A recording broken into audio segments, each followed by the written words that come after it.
Welcome. Good morning to everybody. And welcome to the fourth workshop on methodologies for official statistics. And we are at the fourth meeting, and I have to say that each year the workshop collects people that even more and more and more interesting. And really, we are glad of this. As you know, the workshop is organized in 2 days, and within the activities of the workshop, we also have master classes. And so we mix, in some sense, no, not in some sense. We do mix the activities of the workshop on the advisory board. This is the reason why I am introducing and presenting the workshop, because I'm not someone of ISTAT. And we have the master classes followed by invited papers in invited sessions of this. Each session will have a discussant, and so we hope to have the maximum of interaction that is guided by the discussant. But of course, we are very glad to encourage also the floor discussion, that indeed the presentation are the best occurrence that we may have, but the floor discussion is always, and at the same time, and even the best part of each meeting. Now, in order to go on with the greetings and to give the correct importance to the opening session, I think that we can maintain the order. Some of the people that is currently working in ISTAT, and we do have Massimo Fedeli, that is the head of the Department for Development of Methods and Technology for Production and Dissemination of Statistical Information. Then we have Cristina Freguia, that is the head of the Department for Social and Demographic Statistics, and Stefano Menghinello, that is the head of the Department for Economic, Environmental, and National Account Statistics. I am opening this workshop, and Dr. Luzzi will close the workshop tomorrow evening. So now the floor is to Massimo Fedeli. Thank you. Thank you for interaction. It is a pleasure for me to open this edition, which bring together researchers, methodologists, and practitioners from ISTAT academia and international statistics community. In a society that evolves faster than ever, official statistics face unpredictable challenges. Stakeholders expect data that are not only timely and detailed, but also able to capture new behavior, emerging trends, and rapid structural changes. At the same time, we operated in ecosystem flooded with information, mobile networks, digital platforms, satellites, sensor, and vast web, where data are guaranteed continuously, annually, and often outside traditional statistical frameworks. This abundance of data offers enormous potential, but it also requires navigating a complex, uneven, and sometimes unpredictable landscape. Traditional survey methodologies remain essential, but they must now coexist with new sources that differ in structure, coverage, and reliability. To navigate this landscape, we need strong methodologies, tools, our compass and maps that allow us to integrate, interpret, and validate heterogeneous data coherently. ISTAT has long been committed to adopting rigorous state-of-the-art methods.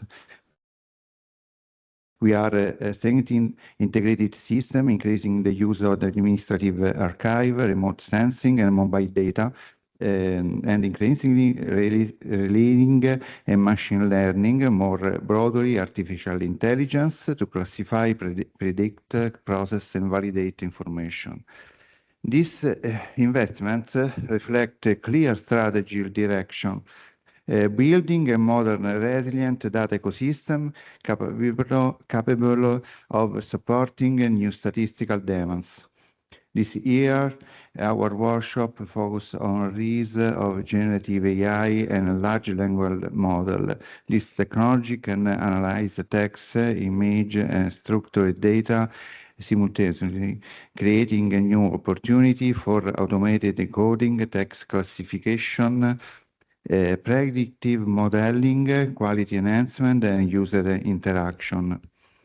However, this opportunity must be accompanied by careful methodological and ethical scrutiny, ensuring transparency, reproducibility, and interoperability and confidentiality principle to remain fundamental to official statistics.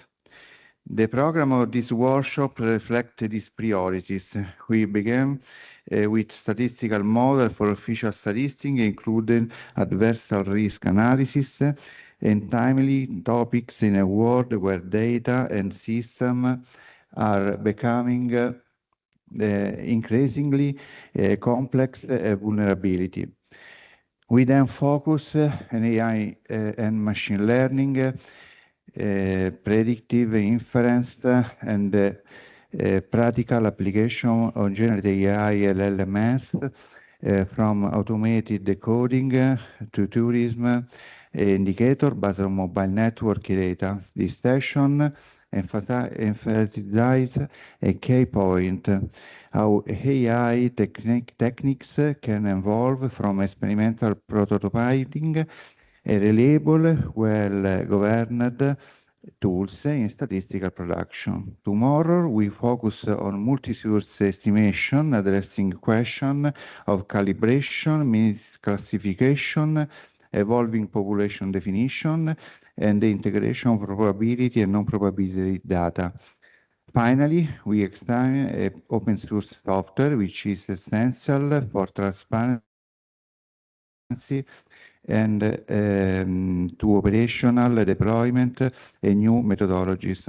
Open source tools allow innovation to be shared, validated, and adopted across the statistical community. Across all sessions, a common message emerged. The future of official statistics is multi-source, AI-driven, methodologically rigorous, and grounded on principle of quality and transparency. This workshop is an important step to define methodological fundamentals needed to navigate this new data environment responsibility and effectively.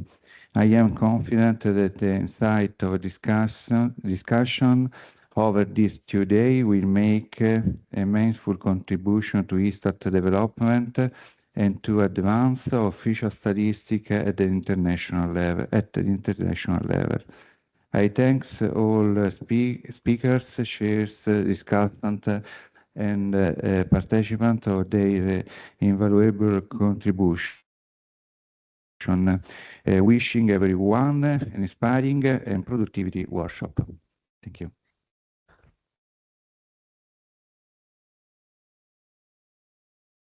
Thank you very much. Can we follow the order? So, Cristina, please.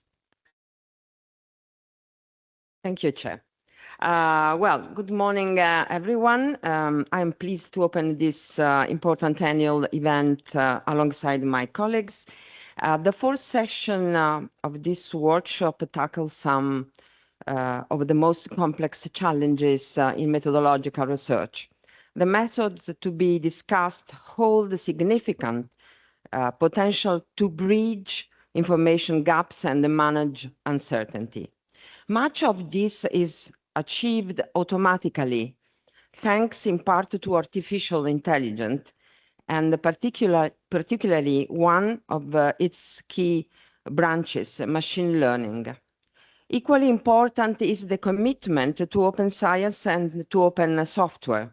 The benefits of exploring these areas are undeniable, yet it is crucial to reflect on the challenges these innovations bring.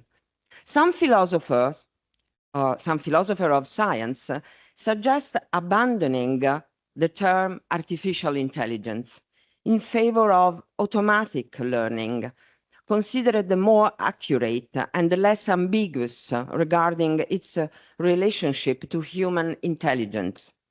Luciano Floridi, a philosopher of information, even argues that AI separates problem solving from the intelligent execution of tasks.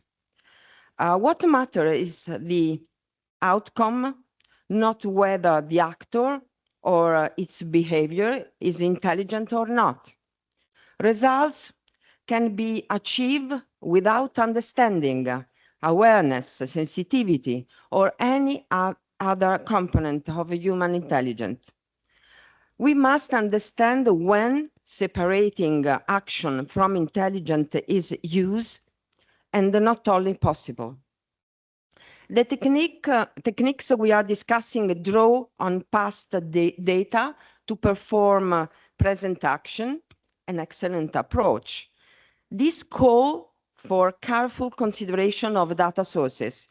When processing method evolve, collection method may also need to be rethought. So what impact will large-scale automatic processing have on data production? What will future databases and questionnaire look like? Audio recording of discursive interviews, body cam footage of daily commutes, just to give a few examples.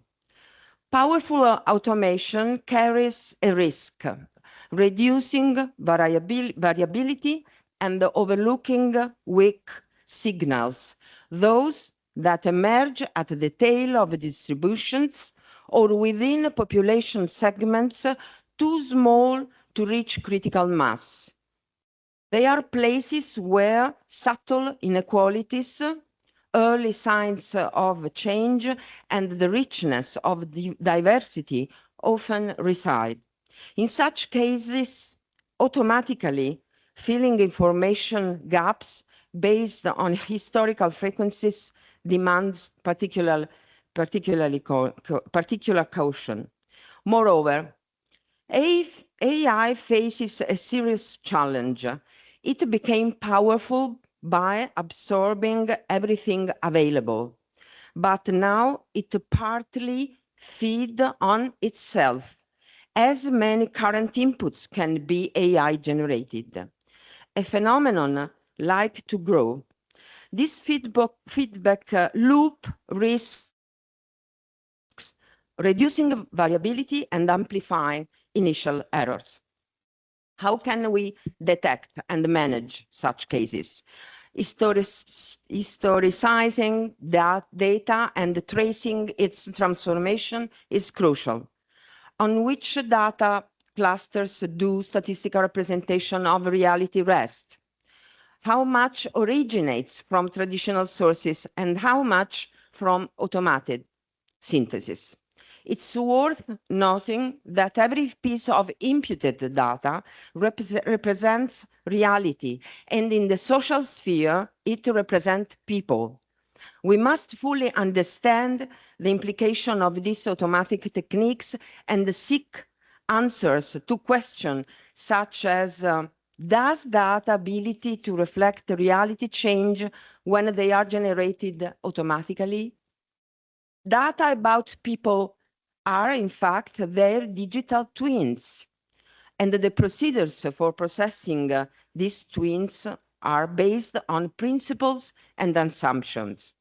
In traditional method, these assumptions are easier to identify, while in AI techniques, they are less transparent. In traditional techniques, we declare them ex ante, while now we may need to search for and evaluate them ex post. We instinctively assume that each data point reflects a real characteristics of an equal real entity, the actual educational attainment of an actual Mr. Smith, for instance. This latent assumption permeates both synthesis and interpretations of results. Data generated by AI, however, is different. It resembles literary characters, fictional archetypes common in marketing and design. They are a synthesis of a humanity that is realistic, yet not real, born, in our cases, from statistical automatism taken to the extreme. Their contribution is valuable, but it differs from what we are accustomed to handling. To what extent do they mirror reality, and to what extent do they reflect stereotypes? But now it's time for me to conclude. I would like to wish you a fruitful meeting and quote philosopher Maurizio Ferrari, who reminds us that the real risk is not that machines will imitate humans, but that humans will imitate machine. Thank you very much for your attention. Now we have Dr. Menighello. The floor is yours. Okay, thank you, and good morning to everyone. Well, I would like, first of all, to thank Orietta Lucy for this invitation, which is indeed very timely, because I think that today we have to reflect on a very simple question: who drives methodological innovation inside national statistical institution? This is a key question, and I think that up to now, methodological innovation was driven by supply. This means that methodologies, they try to push official statisticians to innovate, output, process, and also input. And that was very challenging because as you may know, official statistics is, let's put it this way, conservative, resilient, and resistant to any kind of innovation. So what is new today is that even from the demand side, from the official production of statistics, we have a huge raise in the demand of methodological innovation. So this is maybe the first time in history that we match demand and supply of methodological innovation. And we are in the best position to introduce substantial innovation and not sector-specific or service-specific innovation. Very, very simply, which are the driver of methodological innovation from the demand, from the statistical production side. The first one is the exploitation of new data sources integrated with survey design. So we have a lot of new data sources, and of course, they are timely, they are granular, they are very interesting, but we don't know as official statisticians, not methodologists, how to use them. And this is a very strong push towards this direction. Also, we have to set up new survey. We have to set up new survey, direct reporting, with limited financial and human resources. So we have no alternative but to innovate. And the third is we have to work a lot on consolidated survey, so traditional survey, because we are facing increasing human and financial constraint. Possibly from the supply side, innovation is driven by passion, by science. From the demand side, innovation, methodological innovation is driven by constraint, which are quite strong today. So basically, we have to consider which is the context today. We are not anymore the monopolist of data. Data are everywhere. And we met last week Visa people, credit card people, and they claim that they have data on tourism like real-time data, and our data on tourism have a time lag of 1 quarter. Okay, this is what is the situation today, that new data are more timely and more granular, but maybe they are not consistent. So the big issue is on quality. So basically, the challenge today is how to match new data sources with artificial intelligence solution. Also, artificial intelligence solutions are on the market, but they are standard solution. We need to develop official statistics specific solution. So just to keep it very, very short, the challenge today is to improve the efficiency of official statistics by keeping high standard of data quality. We have to build that on our competitive advantage. We still have a competitive advantage as compared to other organizations. We have classification and statistical unit. This is a methodological framework which is very interesting just to control for the consistency of data. If you consider new data sources, very few people are interested in statistical unit. So the financial flow of what? This is one of the how to classify them. So basically, classification and statistical unit are still a very powerful asset, which is linked with business register, population register, agricultural register. The register, statistical register, remain at the core of statistical production, but of course in a different way, because also the possibility to link new data sources with business register is not always feasible, is not always easy. And another competitive advantage, we have integrated process. So within this institution, methodological, official statistician, data collection expert, they work together. This is quite unique as compared to other organizations where they only have data scientists and they do not complete the process. And one of the good news is that, okay, in order to adopt artificial intelligence, you have to consider not only technological readiness, but also human readiness. I think that within National Statistical Institution, we are in the best place because our people is very motivated to adopt artificial intelligence. So as compared to other organization, our people, scientists and technicians, they are ready to adopt artificial intelligence. What do we need? We need to evolve our organization. And just to mention that our president set up a committee on artificial intelligence just 1 month ago, and this committee is led by Massimo Fedeli, and this committee is supposed to facilitate the introduction of artificial intelligence within our institution, following high standard of quality and a very transparent governance. Thank you very much.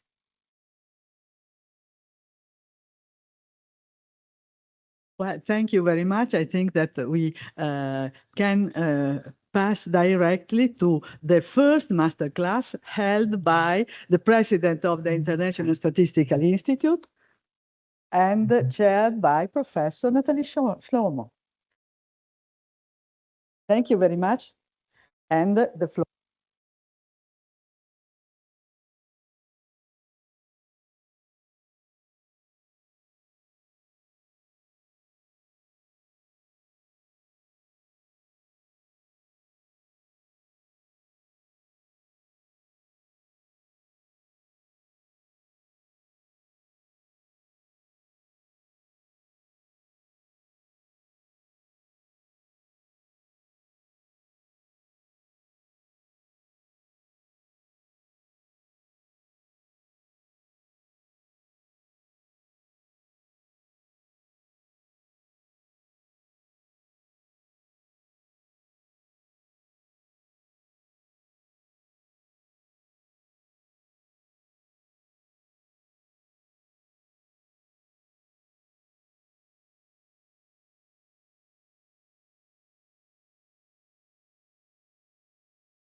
Open the first session of the fourth workshop for Methodologies for Official Statistics, really an outstanding series that ISTAT hosts us once a year, and we very much appreciate that.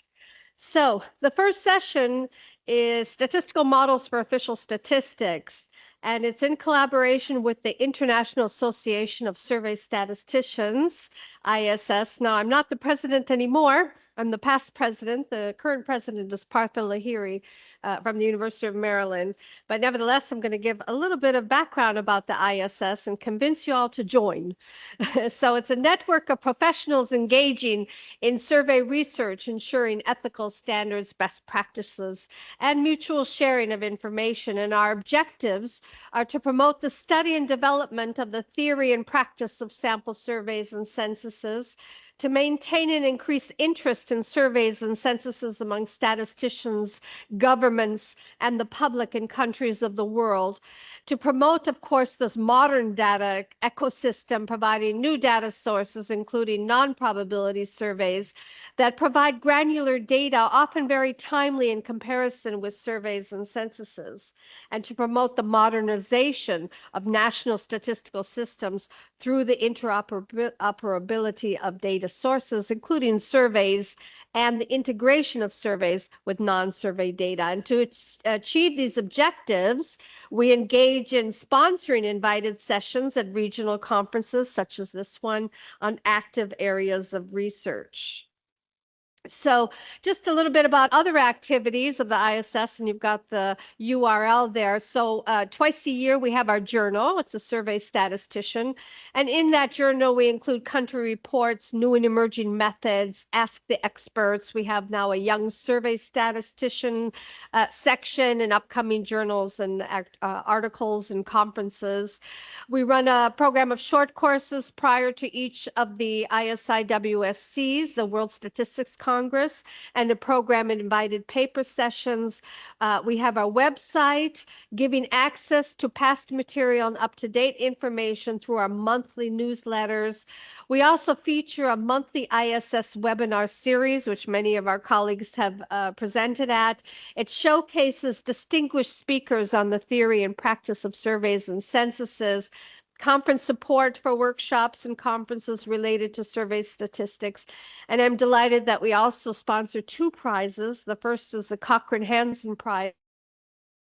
It's awarded every 2 years for the best paper on survey research methods submitted by a young statistician from a developing country. This year we had Dr. Guha from India. He presented his paper at the last ISI WSC. And we also have every 2 years, it should be not 2 years, the Hukam Chandra Memorial Prize. This was a mid-career researcher, statistician who sadly passed away during the COVID pandemic. So we generated a memorial prize for him. And the recent winner was Professor Nicola Salvati from Pisa. And I actually have a certificate here if anybody's going to Pisa, so that I can give you the certificate to take back to him. So just a brief note about professional societies in general, especially the younger generation. Why should we join a professional society? Well, they play a pivotal role in the shaping of new strategies for statistical systems, and the development and growth of official statistics is fundamental to professional statisticians as producers, users, and quality assurance. And our role is to ensure the leadership, training, coordination of research, and capacity building. We set standards, codes of practice, and adherence to quality controls, support ethical and responsible use, maintaining confidence in the new systems, including good data governance, ethics, and public engagement, and provide support for innovation and collaborations. So this is a slide. I'll leave it on for a minute. You've got a QR code. Please join the ISS. It's for Italy. It's 60 euros a year. It's not very much for all of these amazing activities that we do. Okay, so let me move now to introduce the first session, Statistical Models for Official Statistics, and why are we focusing on that, and why the ISS is happy to sponsor such a session. Well, we know that since the first developments of the design-based inference, statistical models have played an increasingly big role in official statistics to ensure accurate, timely, and consistent statistics. and from nowadays imperfect and diverse heterogeneous data sources. And, I'm not going to list them all, but a huge range of where statistical modeling is coming into focus now in official statistics. And not just as we, as statisticians, survey methodologists, think about imputation models and regression models, but think outside the box a little bit, the issue of microsimulations for policy evaluation, measurement error models to correct for misreporting, and actually we do have a paper on that a bit later today. National accounts models for reconciling macro level statistics, demographic models for population projections and demographic components. So thinking outside of the box of survey statisticians, but in the framework of official statistics, how these statistical models are really sort of the main focus now in official statistics. Nowadays, of course, we are focusing on increasing use of machine learning approaches, and we have a paper on that in this session, particularly applied in classification, prediction, anomaly detection problems. But there's been little attention on the impact of these methods on statistical inference. And I think this is an area that we really need to, work on. And we'll have a paper on that later on by David Haziza.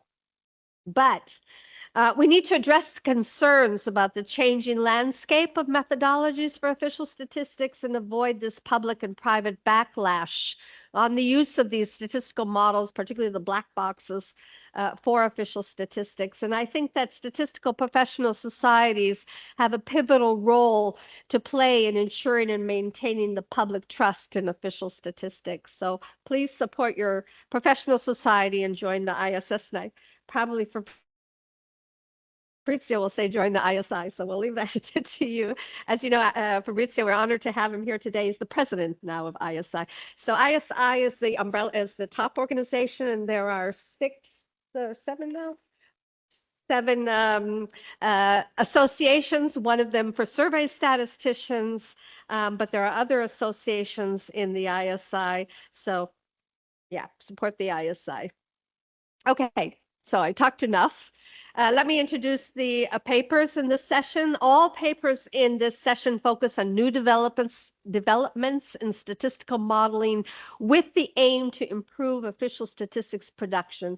And I'm delighted to introduce Fabrizio Ruggeri from the Italian National Research Council, CNR, from Milan, Italy, who will give the masterclass on adversarial risk analysis in official statistics.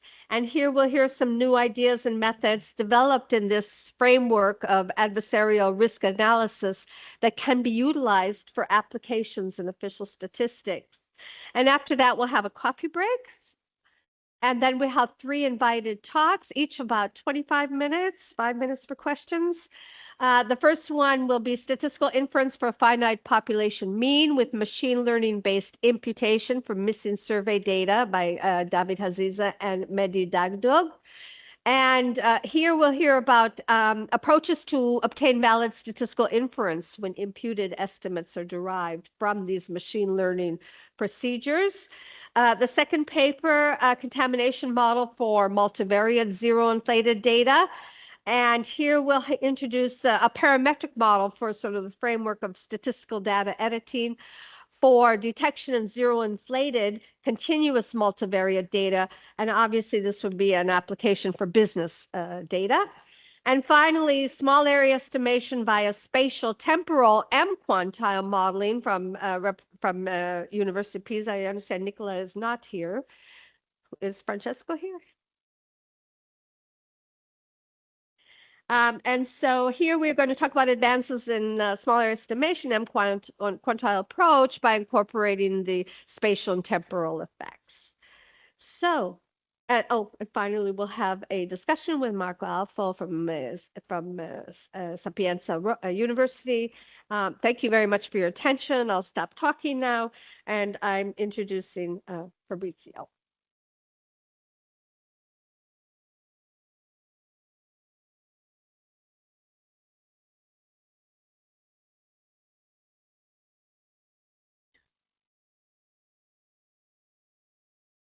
Eccola, apro. Ah, ok, perfetto. Right.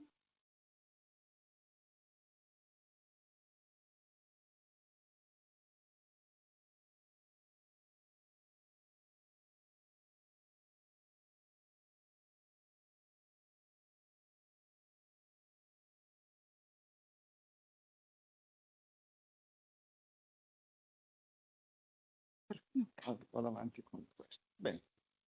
Grazie. Allora, good morning to everyone. I'm Fabrizio Ruggeri. I'm the president of ISI. As Natalie said, ISI is the major statistical association worldwide. Under ISI, there are 7 associations: ISS, iOS, Official Statistics, and 5 others. ISI has 3 important priorities. One is ethics in statistics. The current US government has already got at least a couple of our statements from our advisory board on ethics about something not done properly. For example, firing the director of the Bureau of Labor Statistics. We are involved a lot in public voice of statistics with a lot of statements about proper use of statistics, sound use of statistics, and also capacity development through our ISI Academy. For example, some of us went around the world to give courses. We have many other activities. And also now we have a new magazine just launched, and you can get it. It's called Vision, where ISI is in capital letter and the other all small letters. So, well, I'm not, and that's enough. As I said, as Natalie said, please join ISS and ISI, of course, and that's, we have a regional statistical conference for the first time in Europe on June 3rd to 5th in Malta. And also the National Institute of Statistics of Malta is very involved in this one. And also we have a World Statistics Congress in 2027, somewhere in the world. We will see where in the world. Now, what I'm doing here, that's my question to myself, first of all. I am a mathematical statistician, but I see here some people who are coming from my same history. Brunero, Paola, Pierluigi, and also when he was a teenager, Marco, who came here many, many years ago from my institute, by the way. So he left CNR to come here. So for me, Istat a long time ago was the people who were giving numbers. Well, if I said in Italian, dare i numeri would have a different meaning, means being crazy, but let's say giving numbers which were shaping our society, our nation. Then I started being in ISI, and I met people, nice people like Natalie, and I started understanding that official statistics is a lot of rigor. So it's not just giving numbers. It's giving numbers based on proper use of statistics and effect. So I would say also the work by official statistician is useless while is being just for my pleasure, more or less, in my life. So, but then working with people of official statistics and also in ISI, I started appreciating more and more, and now I am here to give this talk as a mathematical statistician. And also I would like to make a disclaimer. I have no idea about official statistics in practice, but I have had some help by Marco. I also studied a little bit. I will try to give you some ideas, possible ideas about how our work that we have done in adversarial risk analysis might be used in this context. Also, a disclaimer, you can see a lot of names here. All the first one are Spanish young people. All of them are very expert in adversarial machine learning. I am an old guy expert in Bayesian decision analysis. So if you want to know more about adversarial machine learning, you should ask these young people who are there. So now, sorry, I have a problem with, oh, no.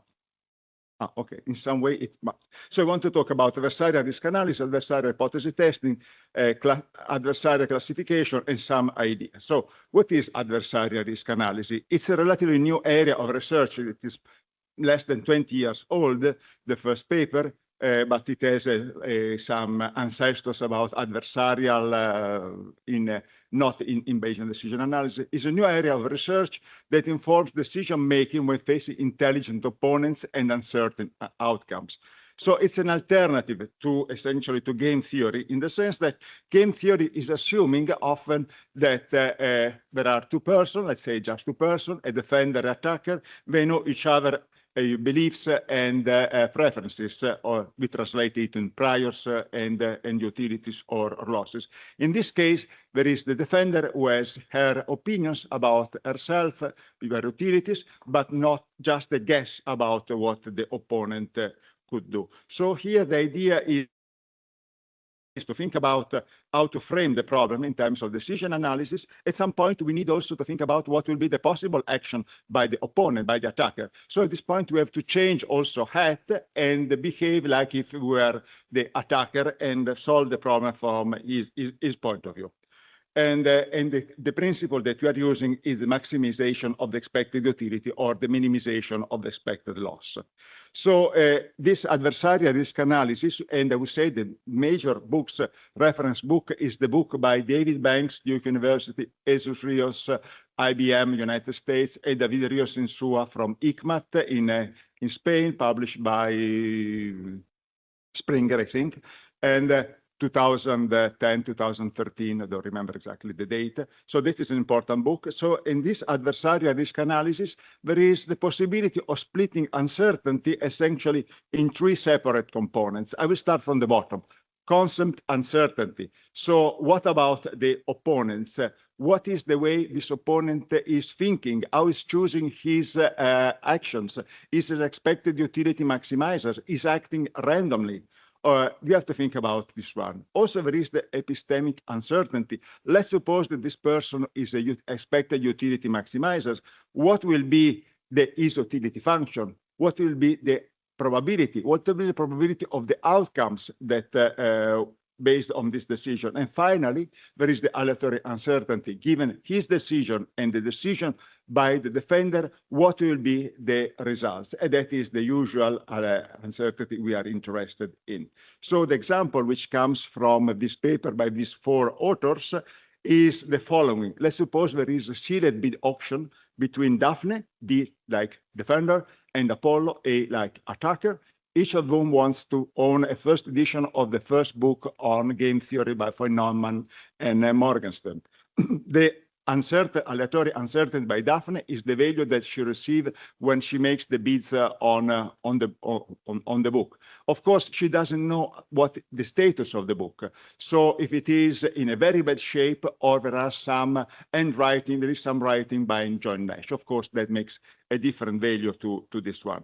Also, she does not know about what Apollo is thinking about his beliefs, his uncertainty, and that is epistemic uncertainty. And also, she does not know how Apollo is making his judgment. Utility maximizers, expected utility maximizers, or other tool. So I want to introduce you on classification under attacks. This is an experiment my co-authors did. We have in the paper.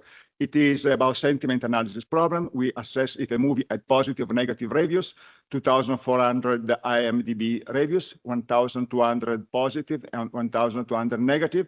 And then there are 150 features, which are essentially words that you find in this statement, and the absence or the presence of them is something which is somehow modeled.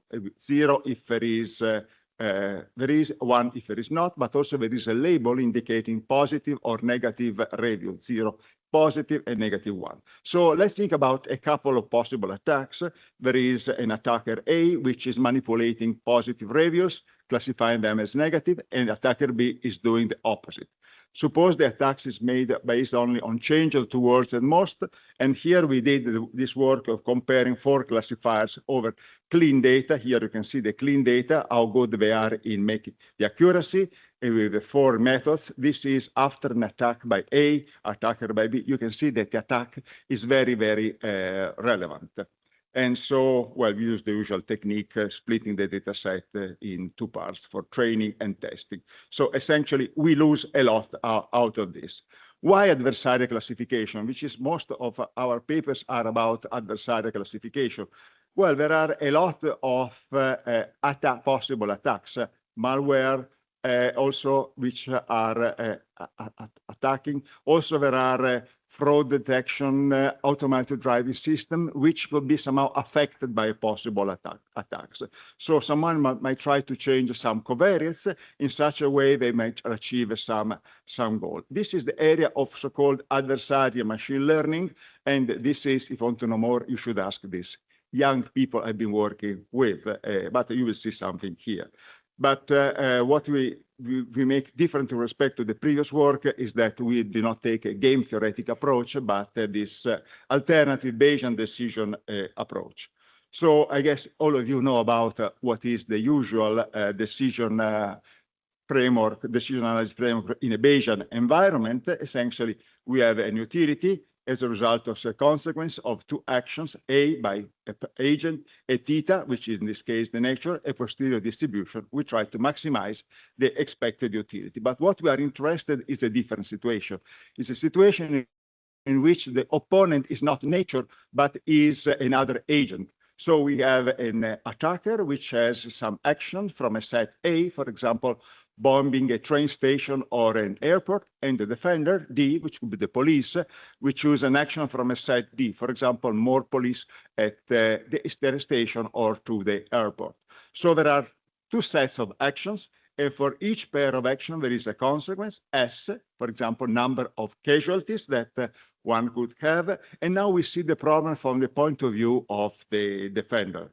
What is important to know to frame this problem? First of all, we have to think about the probability of the action. When you see here a subscript D, it means from a point of view of the defender. If you see A, it's from the point of view of the attacker. So these are the beliefs of D about the probability of A of choosing an action A. Then there is this other probability, again for D, it's about the subjective probability for each possible outcome S, given that every choice A, pair A and D. Then there is an utility related to the consequences, which is depending on the decision by the defender, decision by the attacker, and the consequence S by the joint combination of the two actions. So here, what is the goal of the defender? The goal of the defender is to maximize her expected utility by choosing an action D star, which such that is maximizing this quantity. What is this quantity? Well, it's an integral, but it could be, of course, a sum if it is discrete, or what is involved. In general, we deal with discrete actions. So over all possible actions by the attacker, over all possible consequences related to the choices by the defender and the attacker, we have the probability of an attack, the probability of a consequence S given the attack A and decision D, and the utility related to the two choices and the consequence S. So we have this situation in which we have these three components in our expected utility.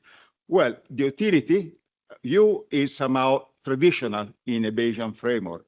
The probability P or about S, again, is traditional based on past information about what could be done or expertise, but it's again somehow straightforward. The point is, what about the probability of A? In game theory, they suppose that it's known, but it's not actually realistic. So we have to think about how to get this one. And here we have to think about what is this attacker going to do? Is he a utility maximizer? When we are thinking of level K thinker, is the one, I think that he thinks that I'm thinking, that he's thinking and thinking and thinking. So something like this. Also, I have to make some guesses about the probabilities and the utilities of this person. Our job will be that to help D to assess the optimal decisions by A. So, okay, so here I added also respect to the slides that Orietta would thank for inviting me. I don't know if I have to thank her, but she invited me, by the way, after listening to my talk in Milano some months ago. So I added some other slides about cybersecurity, which is of interest for you, although it's not exactly, I'm not exactly working on this. So I would say that it is taken from papers by David Rios and co-authors, my friend David Rios. And so we have the attacker's goal classified along two dimensions. Violation type, in which we have an integrity violation. aimed at moving the prediction about particular instances toward the attacker's target. For example, and this is what we've been working a lot, to have malicious samples misclassified as legitimate. Availability violation, which is aimed at increasing the predictive error to make the system unusable. Privacy violation, exploratory attacks to gather information about the machine learning system. And also there are attack specificity, targeted attacks addressing a few specific defenders or indiscriminate attacks affecting many defenders in a random manner. If you think about the Italian history in the 70s, where were terrorists on one side attacking specific people, on the other side were attacking all the other people in a random manner. So we were used to something like that. And if I click this, it goes in the wrong direction. So let's see. Wow. Uh-oh. Usually the one on the right goes.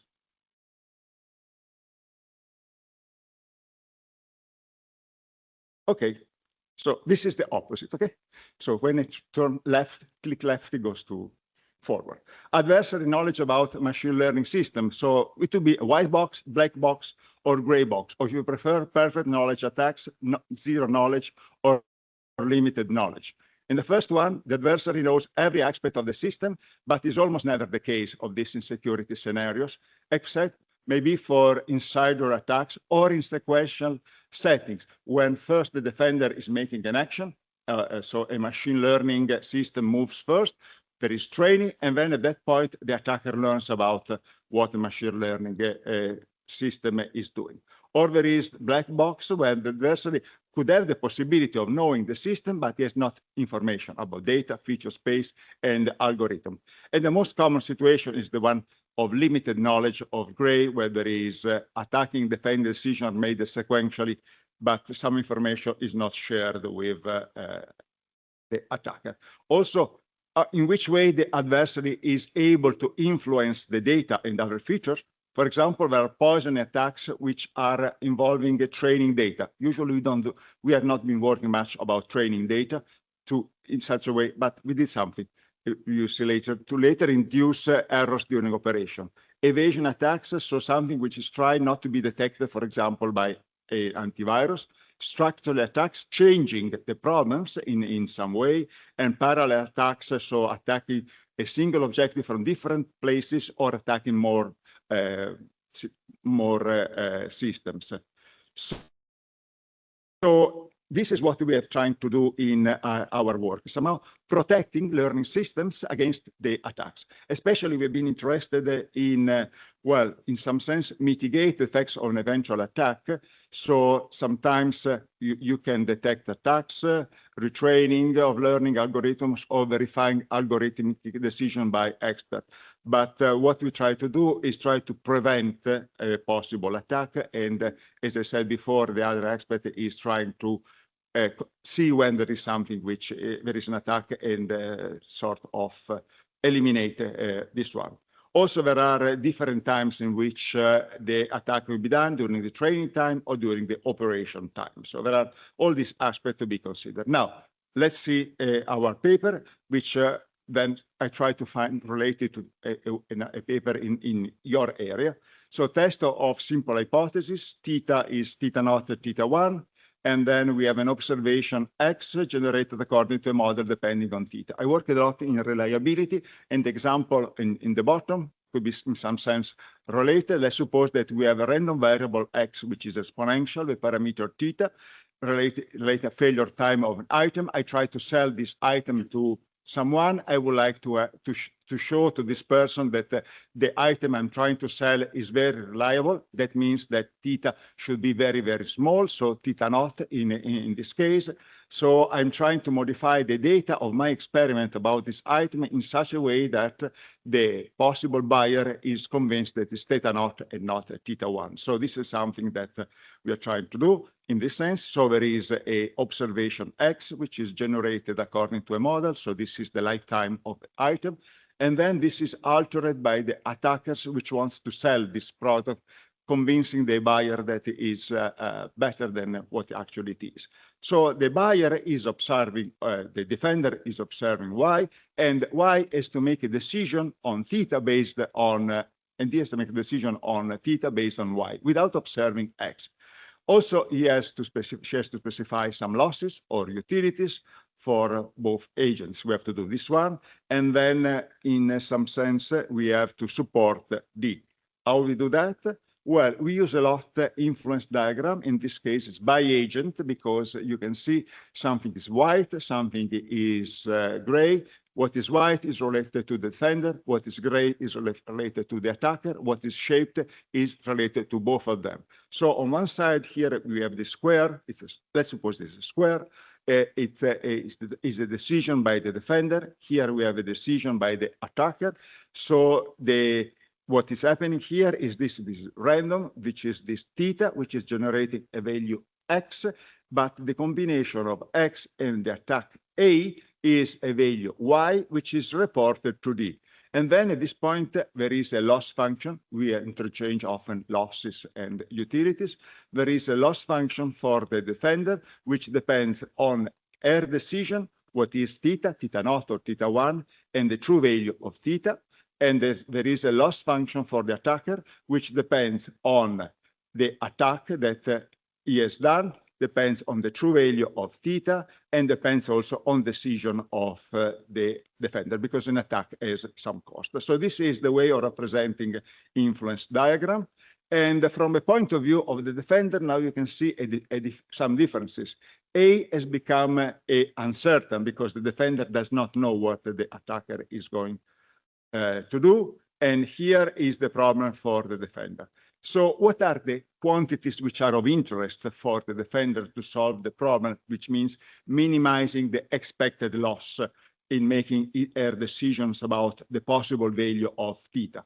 So it's important to specify probability of the two values of theta, a belief about how the data depend on the hypothesis. Sorry, my exponential before, for example. The belief on how Y could be generated given that the true value of was X and A was the attack. And then here there is the usual critical aspect in our approach, which is the knowledge about the possible attack by the attacker. So this is the problem. We have a decision space D, which we have two possible actions, D0 and D1, where DJ is the defender supports theta J. J is 0, 1. We have a loss function. Let's suppose that when the defender makes the right decision, the loss function is 0. When she says D0 and this theta 1 is 1. And let's suppose that when she says D1 and this theta 0 is CD, which it could be less than equal than 1. So the problem is now is a discrete one. So we have to find the actions D, which is minimizing the expected loss. So over the possible value of theta sub I, this is the situation. There are these two which are, of course, equal to 0. And this is the way we solve it. How do we do that? Look, here we have the probability of theta I given Y. And now we use Bayes' theorem so that the probability of theta I given Y is the probability of Y given theta I, probability of theta I divided by probability of Y. This one, the denominator does not depend on the decision on theta, so we can remove it from the point of view of the optimization that we are doing. And here you can see over possible value of A, all the possible action, over possible value of X. Here there is the probability of an action. And here you can see that this one is exactly these two terms, which are exactly the numerator of this Bayes theorem. Sorry, this one and this one are the numerator, so mistake. This one and this one are the numerator, pi 1 of D and pi D of Y. This is part of the fact that we are observing Y, but we don't know X. So we have to consider all the possible attacks, all the possible value of X. And we solve this problem here. And but what we don't know? We don't know the probability of the attack. So what are we going to do is to consider the problem from the point of view of the attacker. Now you can see the problem for the attacker. The decision is A, and the decision by the defender is random. So what should we know? The probability, now you can see the subscript A, the probability of A on the two hypotheses, on how the data depend on the hypothesis, on the action A modifies the actual X into Y, and also what he thinks about the decision which should be taken by D. Finally, there are some loss functions. So we have all these elements which are somehow unknown. How we model with this one? Well, the problem can be framed very easily, written in a very easy form. So we have to find A star, the optimal action for the attacker, which is minimizing his expected loss. So we have all the possible decisions by the defender, all the possible value of theta, theta 1 and theta 8 and theta naught. And here we have the loss for the attacker, the probability of D for the attacker, of the decision for the attacker, the probability of theta I, the probability of Y, all of these elements are here. The point is, in game theory, you might suppose that you know them. In our approach, we don't know about this one. So what is the idea? Well, and now some very strict statistician would be very upset about this one, but I would say we consider random probabilities and random utilities. So we are considering the problem as a random attack. So A star is the optimal random attack. How do we solve the problem? We have a family of probabilities. Of this one, we are generating one probability out of this family of random probabilities. Another probability generated from this one, and the loss generated from this one, and we solve the problem. We repeat it many, many times, capital K time. We solve the problem. At this point, we are able to solve the problem, and we are able to get capital K value of A star. Out of this capital K of A star, the empirical distribution will be exactly what we were looking for, the probability of the attack by this person. The question is how to build these random probabilities, random losses, or random utilities. And so far, this has been at least a toy example, but it should become something more practical in some way. For example, how should we build the probability of theta naught? Well, we could think of the probability of the defender multiplied by alpha raised to the power of beta and generate values alpha, beta in uniform 0, 1. How do we could consider the probability of X given theta? Well, there is a work, I've been working a lot in Bayesian robustness, almost 40 years, more or less, on that. And recent papers are about distortion of probabilities, priors, and also density. So influence also likelihood by using distortion. This is an example of a distortion. You take a CDF of a random variable, fd or x of theta, and raise to a power of gamma. This is the simplest one. It's a power distortion. And then you get a new distribution function, and this gamma is random in this case. Here, this one, maybe you can go from y to dy, where delta is random.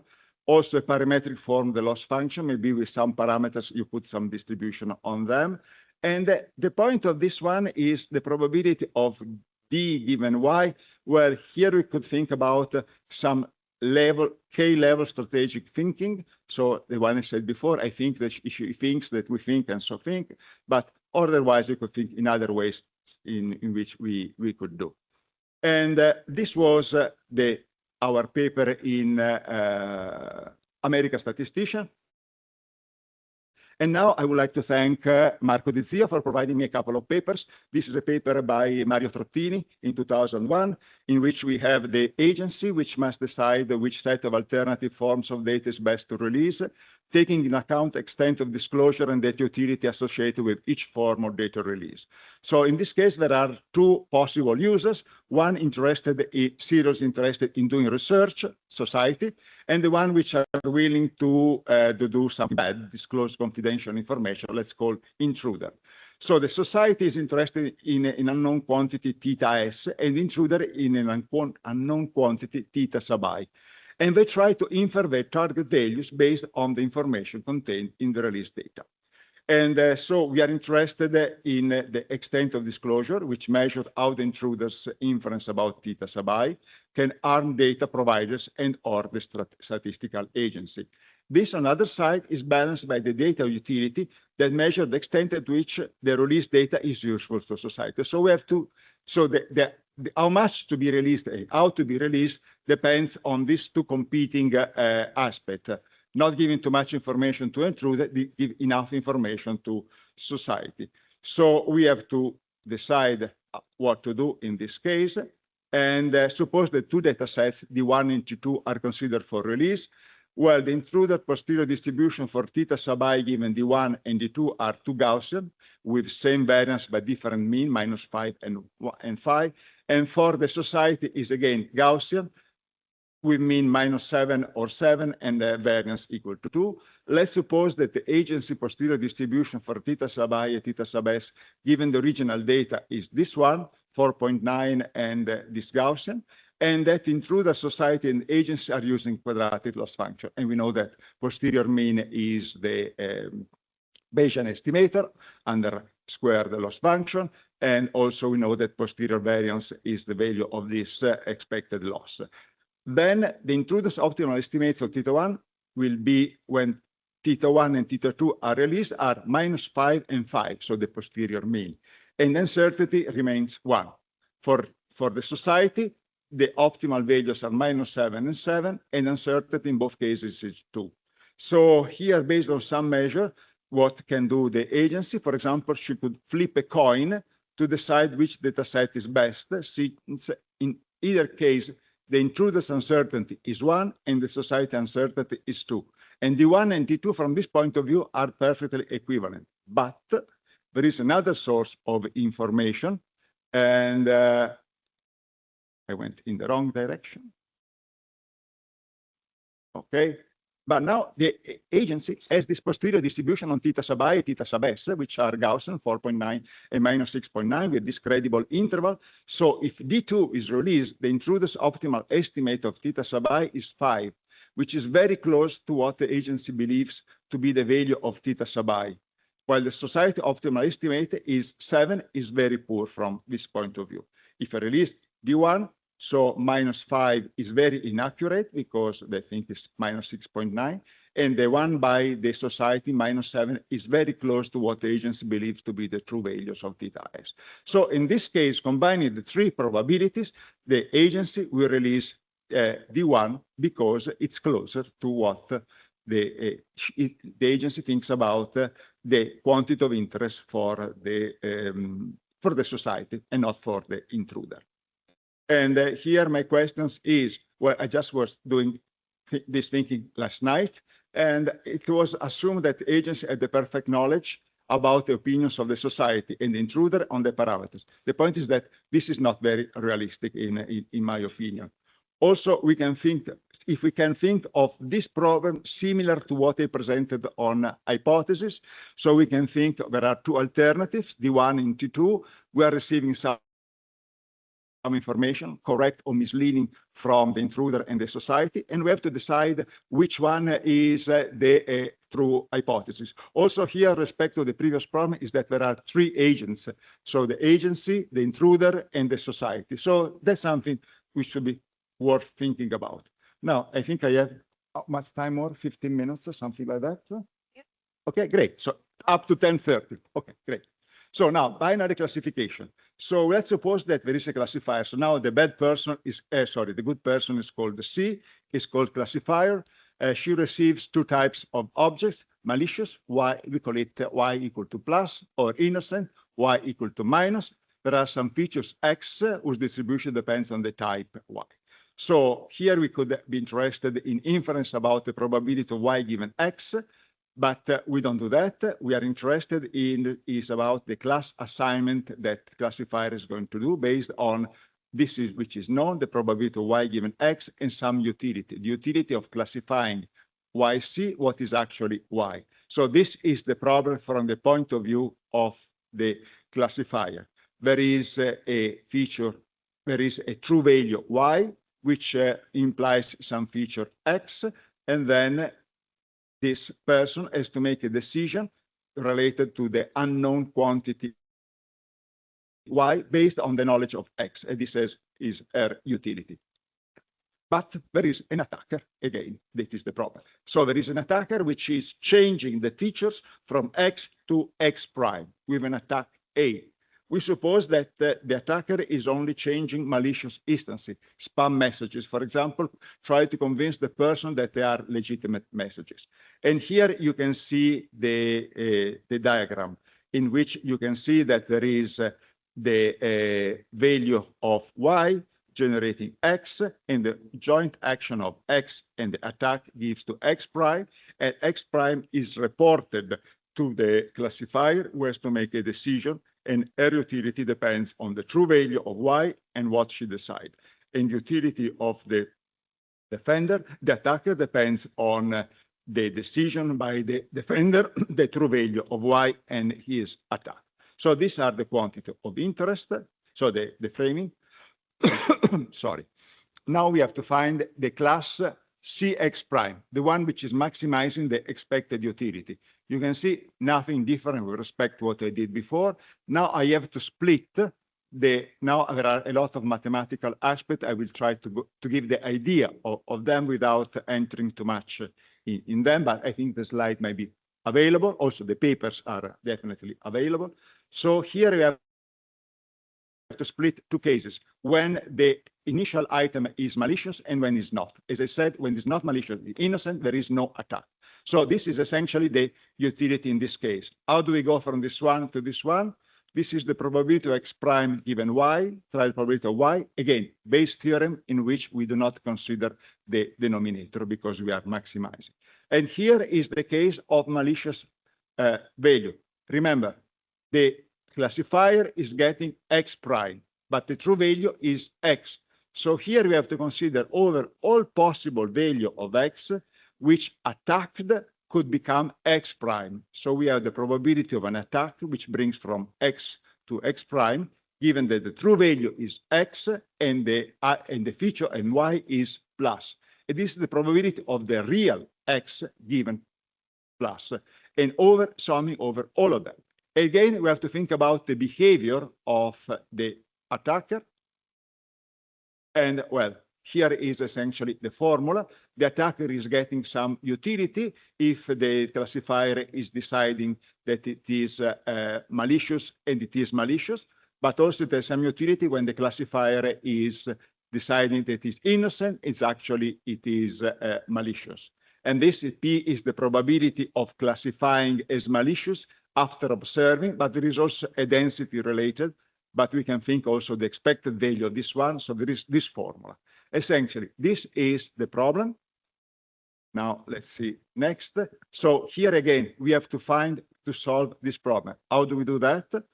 We have to generate from a random probability, random utility, and we do like I did before.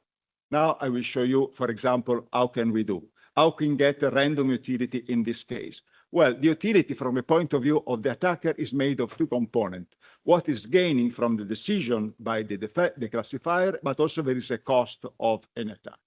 So if this is YC, Y is the gain when C decides YC with Y actual label.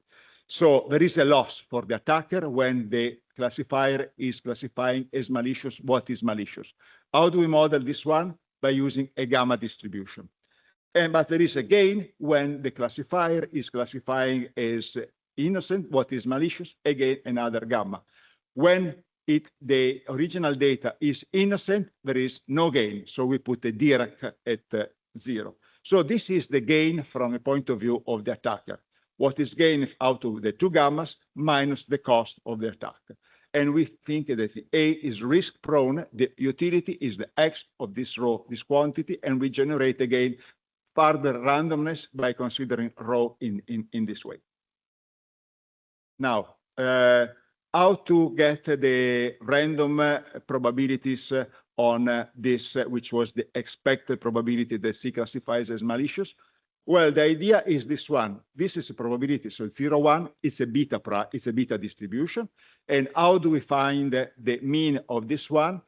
based on all the observed X prime, we consider how many times it was related to something which was malicious, so this coming from the training phases, and how many times it was innocent.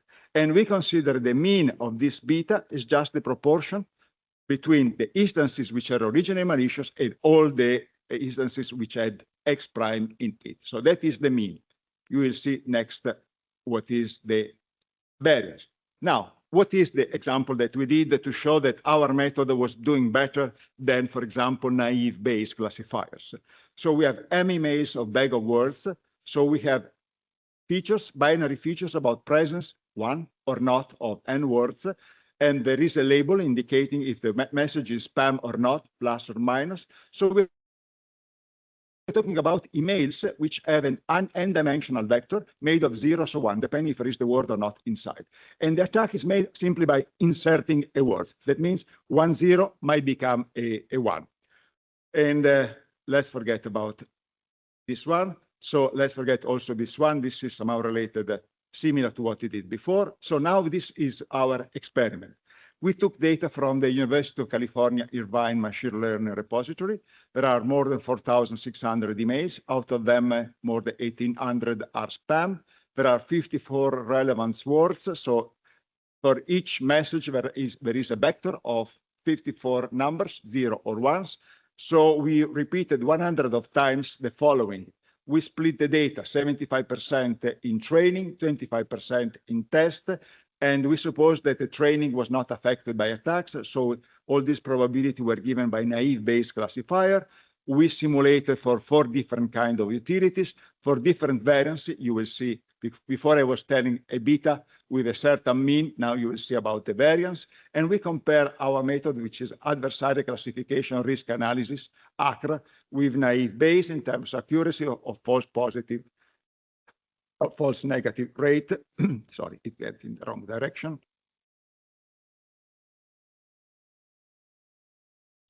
Okay, so these are the utilities, 0, 1, 1 is be correctly classified, 0 otherwise, or giving different values depending on the kind of error. These are some gammas. We have a random cost, which is related to number of words which are changed. The row I mentioned before. So this is a just toy example. It will be important to see if it's possible to deal with real data with this one. Regarding the variance, we know what is the maximum value of the variance. So we consider a set of variance of this beta going from 0.01 of the maximum variance up to 0.9. We did all of this. And here you can see in terms of accuracy, this is our method when the variance is changing, is between 0.92 to 0.90. If we consider naive Bayes, well, it's definitely much less. Also, if we consider false positive rate, our is between 0.02 and 0.3, and this one is the naive Bayes. So that's what we did. Of course, we changed only one word. We could change more. There are problems of parallelization. There are a lot of algorithmic problems. But now let's see a different situation. The situation in which we're supposed to know only P of Y given X. So we are moving from generative classifier to a discriminative classifier. And we formulate the problem as before. And here you will see at some point there is the probability of observing the real value of X given the observed X prime. And this is again as before, the utility of classifying. This is overall possible true value of X, which led to the observed X prime. So this is essentially what is written here. The point is that, are we able to get P of X given X prime? No, directly, no. But, and here again, my young co-authors are great. So let's suppose that we don't know, we suppose that P of X prime given X is known. How do we know that? Applying what I presented so far. So if we know that the true value was X, the possible attack leading to X prime is something that we know. But we're interested in the opposite. So again, we use the Bayes theorem. And what we are interested, which is this one, is proportional to this one that we know, and this one that we don't know.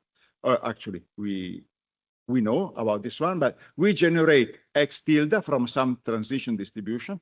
We sample X tilde prime from this distribution, with that we know, and we accept x tilde if this x tilde prime coincide with x prime with some probability. If it's not a discrete case, we have to use Bayesian approximate Bayesian computation. But let's go. Another aspect which you can find in our statistical science paper published last year is the following. Let's try to intervene also a training phase, trying to find the probability of y given x and beta, which are parameters, which is somehow robust to attack. So that if x is transformed in x prime sufficiently close, the decision about y is not changed. So there is something also about this one, but no time to talk about this one. And this is using this approach. This is the initial table that I presented to you. When you use our approach in the training phase with our Bayesian approach, ACRA approach, you will see a lot of improvement in terms of accuracy. So trying to protect also during the training phases. And then this is about the conclusion. So the choice of there are some technical issues here. But now let's see the last slides in the last 4 minutes. So synthetic data. This is what I learned. I had to learn for this. So there are some scenarios which could be addressed with different R approaches. For example, when there is some paper which says the attacker knows only S, which is the synthetic data set, only S, a subset R of the original data set, or both S and R and the generative model G. The idea is to understand if some data are from the synthetic data or the original data set. Also, there is an important issue about robustification, I mentioned already before, because that will be important also to consider algorithms which will make more difficult the identification of data set, or also create synthetic data set which are in this direction. Also, there is an important part which, again, ask my co-authors, is about differential gains. There is a lot of gradients involved and so on, and this is something which evolves continuously because, of course, when you're dealing with this kind of problem, you're dealing with an intelligent opponent. One day he has an attack, the next day is another attack based on what you have been doing. And, okay, wrong direction. And what else? Well, I saw this, it is a report of Istat about somehow the cyber security of Italian companies. I forget all the story. So here is taken from this paper by David Rios and co-authors in risk analysis. So this is the kind of problem, real problems that someone would like to consider in reality. So this is something which will be challenging or maybe of interest for you. So there are a lot of aspects of cybersecurity. Here is your defender, and this is the attacker. And here we can see the problem from the point of view of the defender and from a point of view of attacker. So there are these big problems. Another paper that was suggested me by Marco Di Zio from McKee Elliott, I think they are your colleagues in Manchester, and it's about a sequential gain. So about statistical disclosure control to ensure balance between confidentiality and data utility. So there is this data stewardship organization which has to release data with some features, and then there is an intruder which has some other interest, and then the DSO is making a move. So it's a sequential game. Well, if you go to the book by Rios Insua and Banks and Rios, you will find the following. So a defend, attack, defend game. And I will present here, and details are in the slides. I'm not going to say much more about this one. So a defender is to make a decision at some point. The attacker, and the example which is in the book is the following about Somali pirates, which were attacking ships going through the Suez Canal. So the idea is there is a ship owner which has to send the ship from Mumbai to Napoli, and then he has to decide if to go through the Suez Canal or to go to Cape of Good Hope. If he goes through the Suez Canal, there is some possibility of being hijacked. If he goes through the Good Hope, there is no hijacking, but a larger cost. So here there is a point of a decision by the ship owner where to go. if he decides to go to the Suez Canal, then there is a possibility of an attack. So the pirates have to decide to attack this ship or not, because there are also other ships. Here there is the consequence of the possible attack, which could be hijacked or not, with some casualties. People are dying on both sides. And if it is hijacked, then the ship owner has two possibilities. Pay the ransom, three possibilities. Pay the ransom, send the Navy, or get rid of the ship. So you can see it's a sequential problem. How to solve mathematically, computationally? Well, you would think find D1 better, then A star better, and then D2 better. No, it doesn't work this way. You have to do the opposite. So you look D2 star optimal, given all possible actions A and D1. Then you have to find the A optimal given D2 star optimal and given each D1. At that point, you find D1 star, the optimal, given A star and D2 star. Again, you have to think as a defender what the other is going to do. And just to conclude, let's see. Well, here there are a lot of slides that you can see, but it is in the book. Let's see. I want to go farther. Okay, so this is essentially the problem of the pirates that I was mentioning to you. And also, the initial decision was also related to put some guarded armed soldier or not, some guards or not on the ship. So let's go further. So you can see there is a lot of mathematics here. Okay, final thoughts. Well, it might be worth reversing the Arab paradigm. Let's think not as a defender, but as an attacker.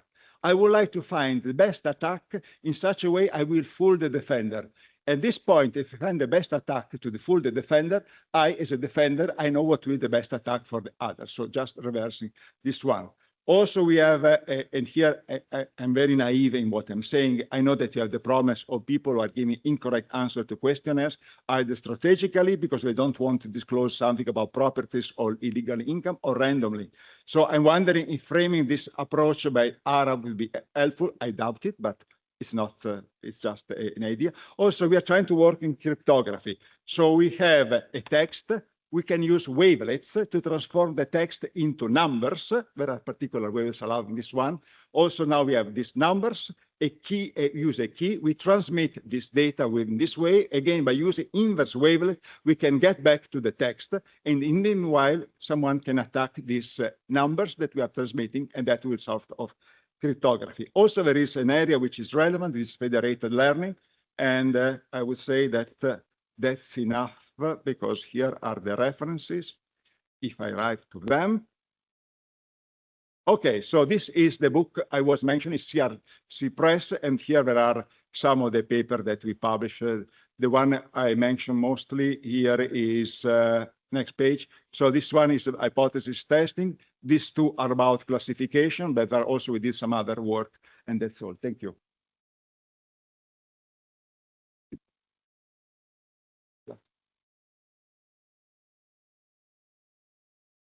Thank you very much, Fabrizio. We've got time for questions.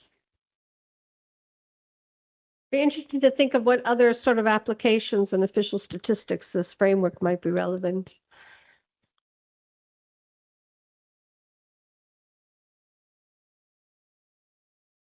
Is there a microphone to pass around? Oh, thank you. Thank you very much. Well, first of all, congratulations for the talk. And it seems to me that your tools are already available in computer codes. Yes. Okay, because this might be important for trying to have a bridge between your discipline and official statistics, because maybe a rehearsal can be made and to see if what you say is too naive or not in some sense. And I have another question, but however, the suggestions for the work are more questions for official statistics and for the operators of official statistics. You are not speaking of some tools that can be shared with the stakeholders, public opinion, people. and so on. Well, It seems to me that speaking, it is not that we pseudoscientists need to have secrets, but if we begin to speak of things like those with the stakeholders and the public, it may add a lot of suspicion more on official statistics and on the ideas of official statistics. So do you think that the question is, do you think that the target of your reflections are the workers in official statistics or the public, the user of official statistics? And then I have a small question. Why do you say random probability? yes, I was expecting Okay. that one. Okay. Okay. I heard almost everything you said, but when we met the first time, we were definitely much younger. Now I might have some hearing problems sometimes. I have to confess it, although I'm not telling too much. So, but the point is, well, starting from the one, random probability, I understand.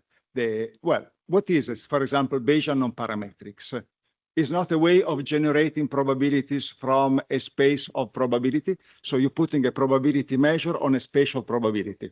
So you're generating somehow, I guess, the people in this, Bayesian people here may confirm it. So I understand that if you are a strong, for example, as my former director, Eugenio Regazzini, the word random probabilities would kill him, okay? He doesn't like it, of course. But we think of a set of probability which corresponds to what I think about the possible probability of this person. So I pick one out of them. Utilities, I think, in terms of utilities or losses that are possible utilities for this person, I pick somehow randomly out of them. So this is a set of, we pick randomly. So it's more like the work I've been doing in Bayesian robustness, which you have a class of priors, a class of losses, and so on. Regarding the people who are involved, I would tell that my work has been essentially more academic, okay, of no practical application. But there are people involved from the US Air Force, which is working on this one, people working from autonomous driving cars working on this one. So there are real applications done by these people, also in robotics and other. So there are serious applications. So you have an aspect which is developing methodologies.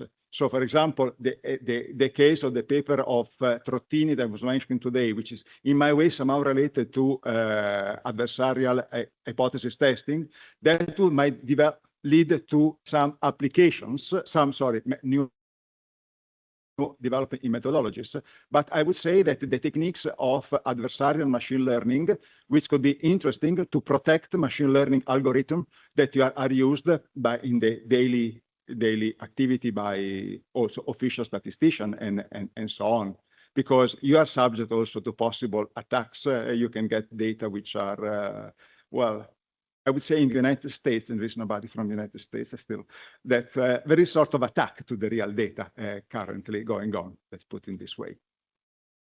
I hope nobody is going to spy so that they want to enter again the United States. Thank you. Another questions?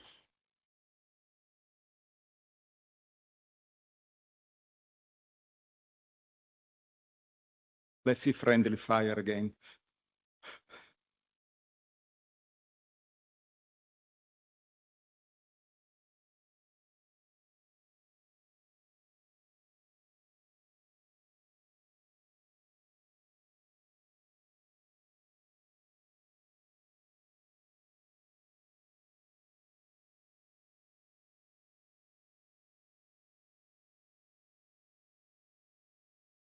Thank you. Thank you, Fabrizio. I have a question about at the beginning. You mentioned the concept uncertainty. Sorry, the concept uncertainty. Okay. Yes. So I would like to understand more how do you deal with it. So is it better to use a sort of worst case prior or an informative prior or some subjective prior in order to face this problem, this kind of uncertainty? Okay. No, here it's important to understand. So what I mean by concept in this case, the person would be a person who is thinking in terms of expected utility maximization, so something like this, or a person that I know for a long, long time, and I know that this person has been acting randomly, or is thinking in terms of, in the auction, for example, bidding 80% of the value of this one. So there may be different strategy about this person. And one possibility would be I choose one of them, but also there is another possibility, which is mixing them. So it's a sort of, as a model, it's stated this in the book by the three guys. It's about model, like Bayesian model averaging. So you have three possible ways of thinking. You give different weights to all of them. Based on one approach, there will be a sequence of a distribution about the possible attacks. Based on the other a distribution of possible attacks, you merge them. So it's essentially is based on your knowledge about this person. Or sometimes you can put also some randomness on the weight, putting a Dirichlet distribution on the weights. So this is everything that you will find in the Banks Rios in suo book. Okay.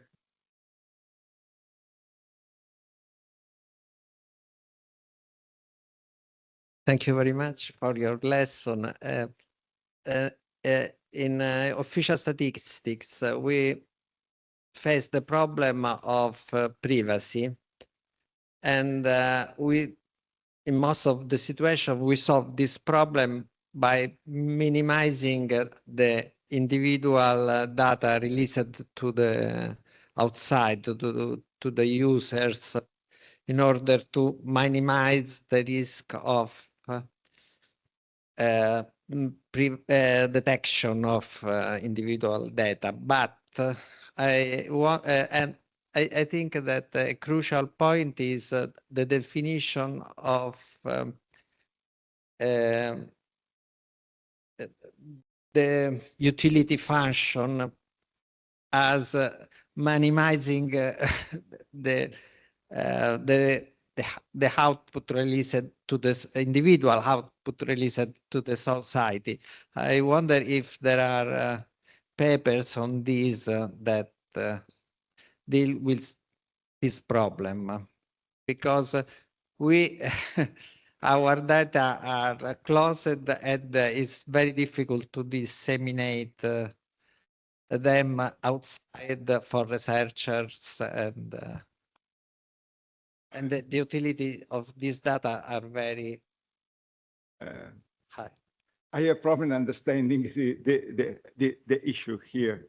So it's about privacy and different utilities for person. Sorry.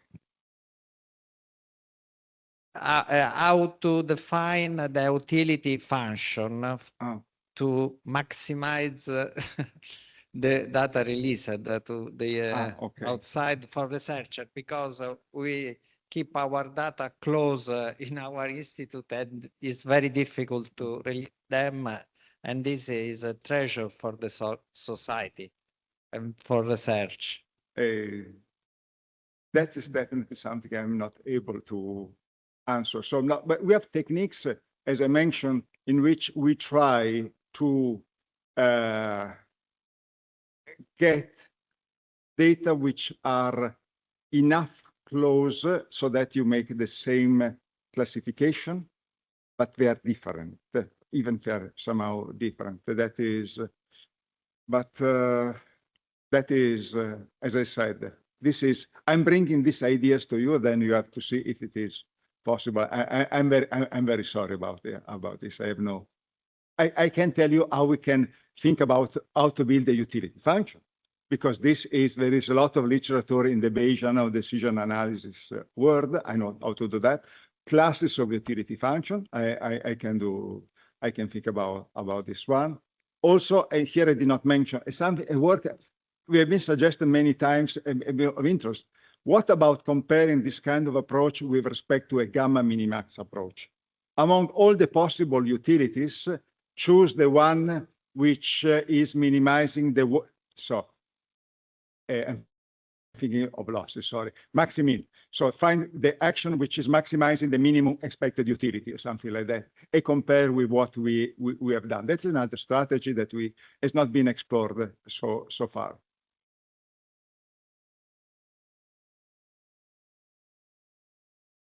Yi-Chen, do you want to ask a question?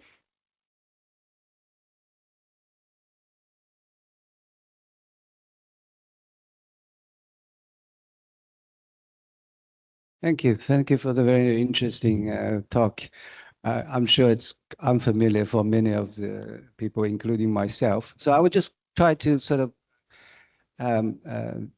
picture how to relate it to some of the things you said. Obviously, this risk, adversarial risk analysis can be applied in different scenarios, different situations, right?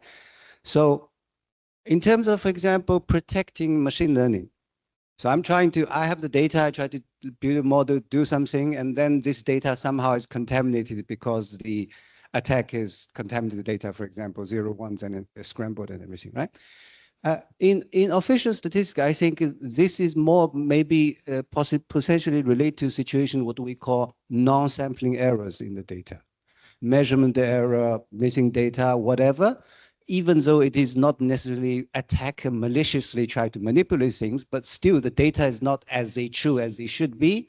And sometimes this affects the result. So you could say instead of malicious, we could say this is informative and so on. So we have to deal with this problem. And then I think whether try to make the best guess or try to make analysis more robust, because this is more going to the direction of the analysis more robust despite the data.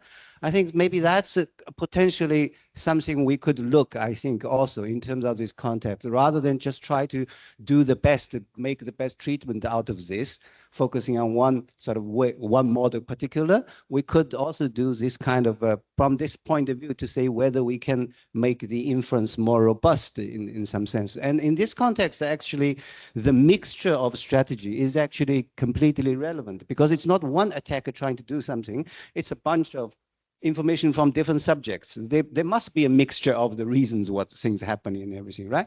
So this is one thing I think potentially, but of course, whether this works or not, this is a challenging issue. The other potential relevant context is actually the other scenario you talk about. For example, there is a number.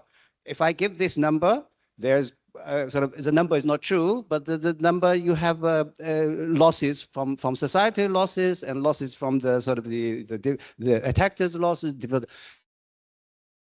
This is more similar to the situation when we release data, dissemination, because if we give the data accurate as they are, we are doing the best for the society, but potentially we are making it too easy for the attacker or something like that, right? So if we want to change something, then we are losing something for the society, but also we are making so this is more. But on this front, what I'm wondering is that a lot of this computation involving a lot of averaging, I guess it's not exact calculation. There's some kind of stochastic calculation. I don't hear very well. So I'm thinking that in order to solve your problems, whatever the situation, you solve the problem, say I have to do the Bayesian posterior, I have to do a lot of averaging, I have to do this kind of computation. I guess the computation is not exact, is probably stochastic in some sense, maybe some Monte Carlo calculation or something like that, right?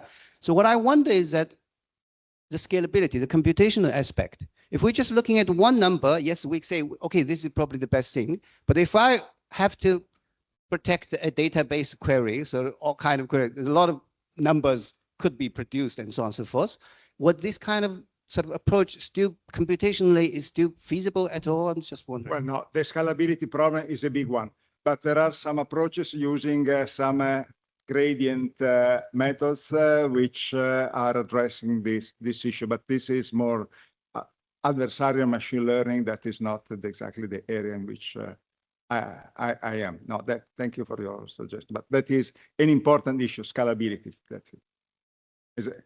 Also in the problems of emails, I said that we were changing only one word out of n. If I had changed all possible with 2 to the n, the problem would be definitely more complex. But again, in our statistical science paper, there is a part in which we're talking about this gradient, use of this gradient, which seems to be very popular way of that.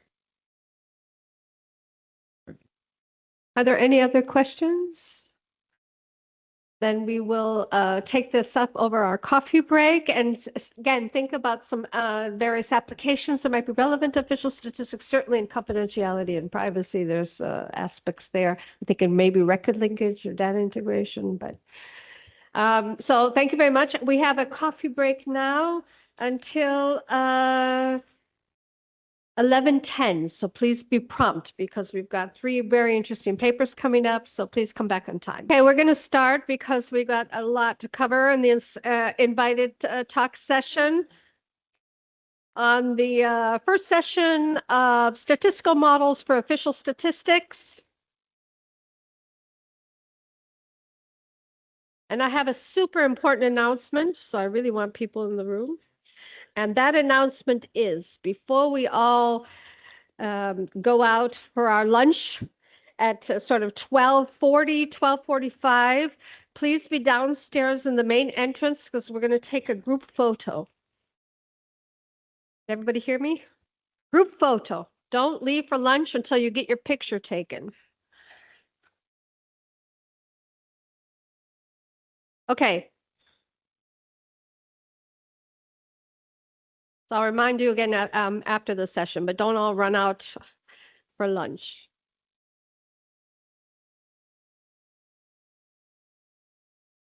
Okay, I'm delighted to start the invited talk section of this first session of the workshop in methodologies for official statistics. And I'm delighted to have David Haziza with us, who's going to talk about statistical inference for a finite population mean with machine learning based methods. Each speaker will have about 20 minutes and then we'll have a discussion and then plenaries. So prepare your questions.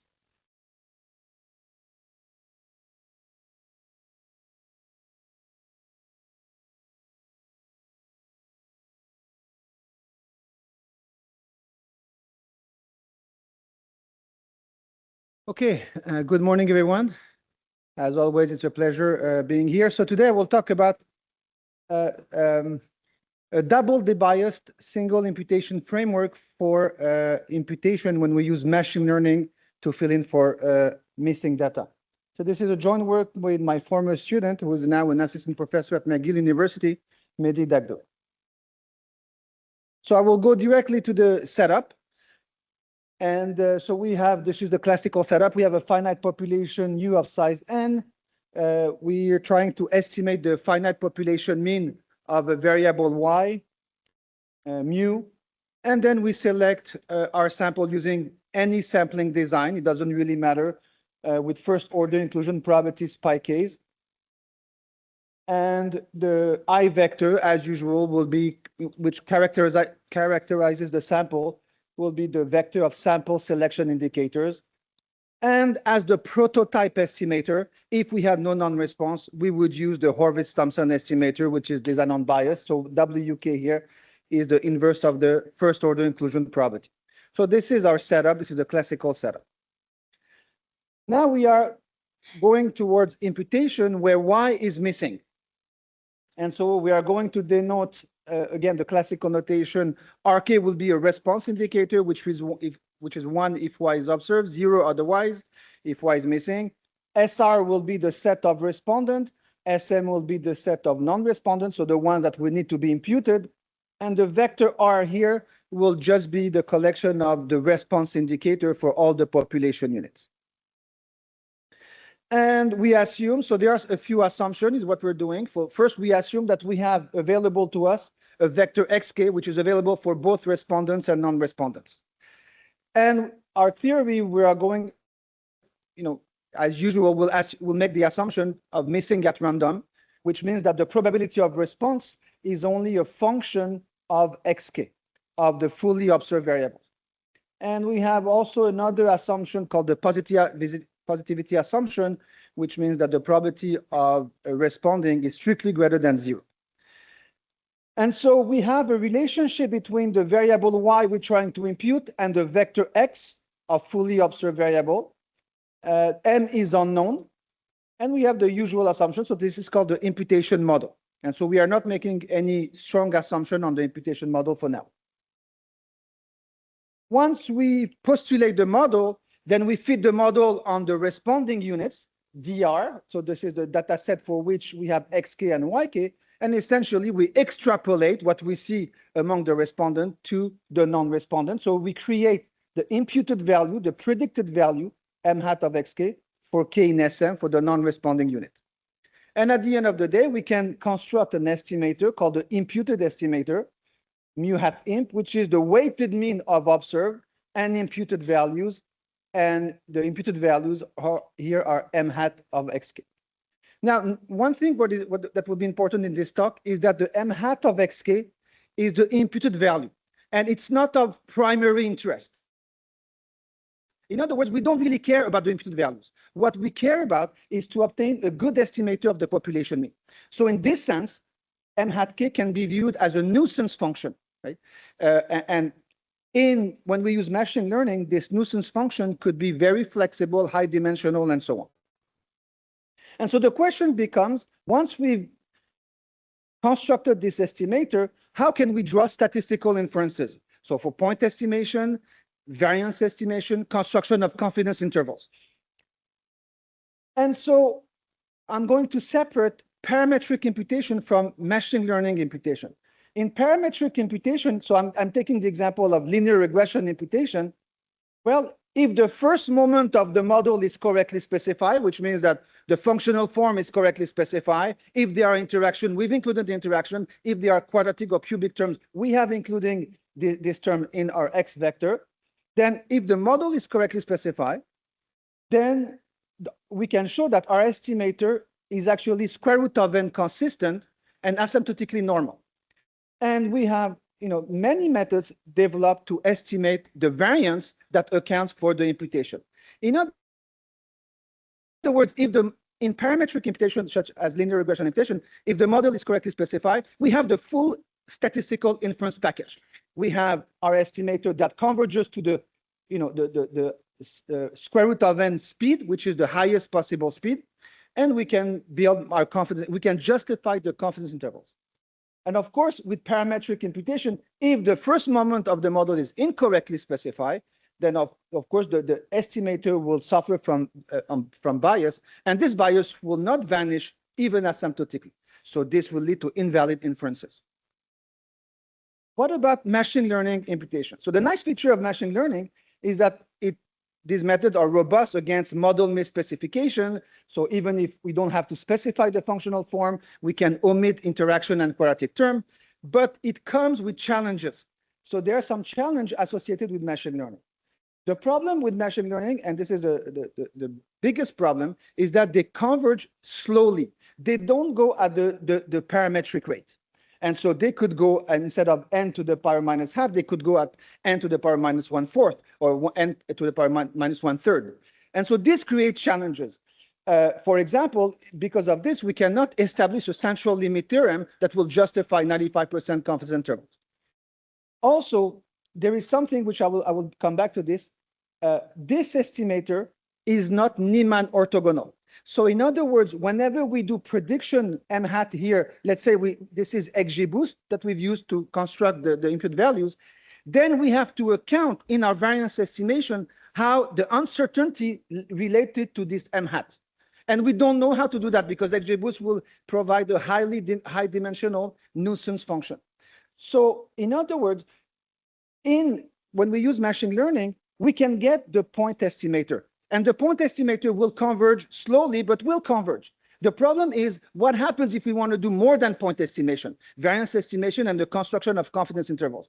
Then we have to change our framework because this estimator won't work. Okay. And so what is the estimator that will work? And so what we are adopting here is the double debiased machine learning framework by Chernozyukov and al. In 2018. That relies on two ingredients. The first ingredient is Niemann orthogonality. So I will be back to this. And the second ingredient is cross-fitting. So these two ingredients will make it possible to draw valid statistical inference for any machine learning procedure. So regardless of the way I impute the data, I will be able to get valid inferences. And so what is Niemann orthogonality? Niemann orthogonality means that when we impute here using something like machine learning, the error, the uncertainty will not propagate to the estimator. Because if it propagates to the estimator, then I need to be able to account for it at the estimation of variance. But if it is Niemann orthogonal, I don't have to worry about this. And I can obtain fairly simple variance estimators. And so, so it provides some local immunity. And it turns out that estimators that satisfy this property Niemann orthogonality are doubly robust estimators. So doubly robust estimators are well known in statistics, and they have been, traditionally, they have been used to give protection against misspecification of one of the models. But in machine learning, they become very important because we will be able to achieve the square root of n consistency that we were not able to achieve with the usual estimator. And then I will talk about cross-fitting. So what is a doubly robust estimator? So now we're changing the estimator of the population mean for this one. And so this is the doubly robust, and I'm going to consider the Oracle doubly robust estimator. Oracle, that means that for now, I'm assuming that the n is known and the probability of response is known. Okay, in practice, we will have to estimate. I will come back to this. And so what is the Oracle estimator, doubly robust estimator? And I'm using MP here to stress the fact that we are assuming M and P known. It is the weighted sum of the prediction for the sample units, and for the respondent, RK, I'm doing a weighted sum of the residuals. And they're not real residuals because M is known, but it will become useful later. And so we can rewrite this estimator as a Horvitz-Thompson type estimator of a pseudo value eta k. In other words, we can put all of these terms within a pseudo value and have a Horvitz-Thompson estimator. So this is the Oracle doubly robust. What are the properties of this estimator? First of all, it is unbiased, exactly unbiased. It is square root of n consistent. So it goes at the right speed. And it's not surprising because it's like a Horvitz-Thompson type estimator. And here the expectation, when we say unbiased, means expectation over the joint distribution taken with respect to the imputation model, the sampling design, and the non-response mechanism. So it's a total expectation. Okay. And we have root n consistency. Now, what about the variance? Can we get the variance of this Oracle estimator? And the answer is yes, very easily, because it's Oracle using the reverse approach. So in the reverse approach, the total variance that accounts for both sampling and imputation can be expressed as the sum of two terms.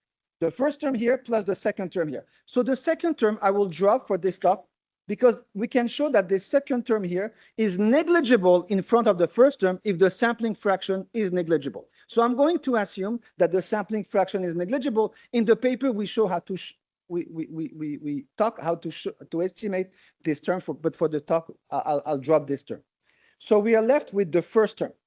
And the first term is a variance of the imputed estimator conditional on the predictors I put in the model, the response indicator, and the Y values. So then we can say, what's random there? The sample selection indicators. In other words, this variance is nothing else than a sampling variance that we know how to compute. And so we can show that this total variance, the variance, the first term, as assuming n over n negligible, can be written like this. And this is like a Horvitz-Thompson variance formula. And so for SRS without replacement, this is the variance that we will get with S square eta, and eta is this pseudo value. So once we compute this pseudo value, this is very easy to get the variance under SRS without replacement. So this is the textbook variance formula for SRS without replacement. So this is the cap S square, because this is the total variance, the true variance, but we can estimate in a non-biased fashion this true variance by taking the Horvitz-Thompson variance estimator, right? And again, based on this pseudo values, so we plug the pseudo values. And for SRS without replacement, we have the textbook variance estimator with a small s square of eta. And under some regularity conditions, we can show that the Oracle doubly robust estimator is asymptotically normal. So the Oracle estimator has all the nice property we want. It is unbiased, it is root n consistent, We can compute its variance, we can estimate its variance, and it's normal, it's asymptotically normal. So if we use the Oracle estimator, we have the whole statistical inference package. But now, of course, we have the issue that the Oracle cannot be computed in practice. So what is the first thing that we can attempt to do? Say, okay, in my Oracle, I assume those were known. Okay, let me put a hat everywhere. So I'm going to put a hat here and everywhere, and I'm going to get an estimator now based on M hat and P hat, which is exactly the same form, but there are hats everywhere. And now we have the pseudo values here, eta k hat, but where we put a hat here, here, and here. And again, this is very important for the talk, is that the M hat and the P hat are not of primary interest. I don't care about the prediction for individuals, for the M or for the probability of response. So both P hat and M hat are nuisance functions, and in machine learning, they could be very flexible, high-dimensional nuisance function. And so, so here I'm going to assume that the P hat is obtained using some machine learning procedure. We don't really care about which machine learning procedure is used, and M hat is also based on another machine learning procedure. So is it good to use this estimator? And we could say, okay, to estimate the variance, well, we could take the estimated variance of the Oracle and put a hat on the pseudo value here. So just put a hat and replace it. So is this good? And so in SRS without replacement, we would obtain this simple variance estimator. And the answer is no, this is not a good idea. So just putting naively hats everywhere is not a good idea. Why? Because if we look at the pseudo values, they rely on the residuals. But so this is for variance estimation. But if we look at the point estimator, in the point estimator, we also have these residuals also. Now, this residual, if we have overfitting, they could be artificially small. Let's think about a tree that we grow, and at the end of the day, I have one respondent per terminal node. All the residual will be zero, when in reality, those are just artificial because my tree is way too deep. Right? So in general, this is not a good idea to use this naively to replace by hats. And so both the point estimator and the variance estimator could exhibit some bias. So what is the solution? Next ingredient. The first ingredient was the use of W-robust. The second ingredient is cross-fitting. So what is cross-fitting? Is that we are going to replace this prediction by more honest prediction. So what do we call more honest prediction? So this is the cross-fitting with three folds. Cross-fitting is a bit like cross-validation. It means that, so here I have 18 observations separated in threefold, partitioned in three folds. So in the blue fold, we train the model and we predict both the M and the P on the yellow fold, on the testing fold.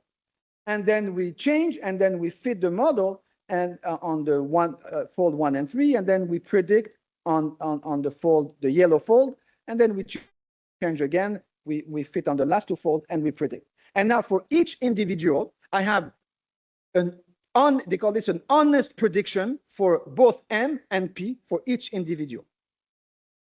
Once we have this is the estimator we are going to use. So it is a doubly robust estimator, exactly like before, except that the M hat and the P hat are replaced by this new prediction, cross-fitted prediction. So this estimator, it is a doubly robust, cross-fitted version. CF means cross-fitted. And we can write it again as a single sum with the pseudo values the same as before, except that instead of M hat and P hat, we have the cross-fitted version. And so now we have residuals that are not the same as the residuals before. Those are the honest residuals, and they are not vulnerable to overfitting. And so, what are the properties of this estimator? This is the main theorem. The main theorem, what we know is that the machine learning to predict M will converge slowly. The machine learning to predict P will converge slowly. What this says, if the rate of convergence, the product of the rate of convergence is 1 over square root of n, then we are fine. In other words, M, this rate, M hat towards M, could converge at the speed n to the power minus 1/4. And this one could also converge to n minus 1/4. That's fine because n minus 1/4 times n minus 1 is equal to 1 over square root of n. So all we need is that the product of the rates is 1 over square root of n, which is much, I mean, it's way more realistic, right? Because there is no machine learning procedure that will achieve the square root of n.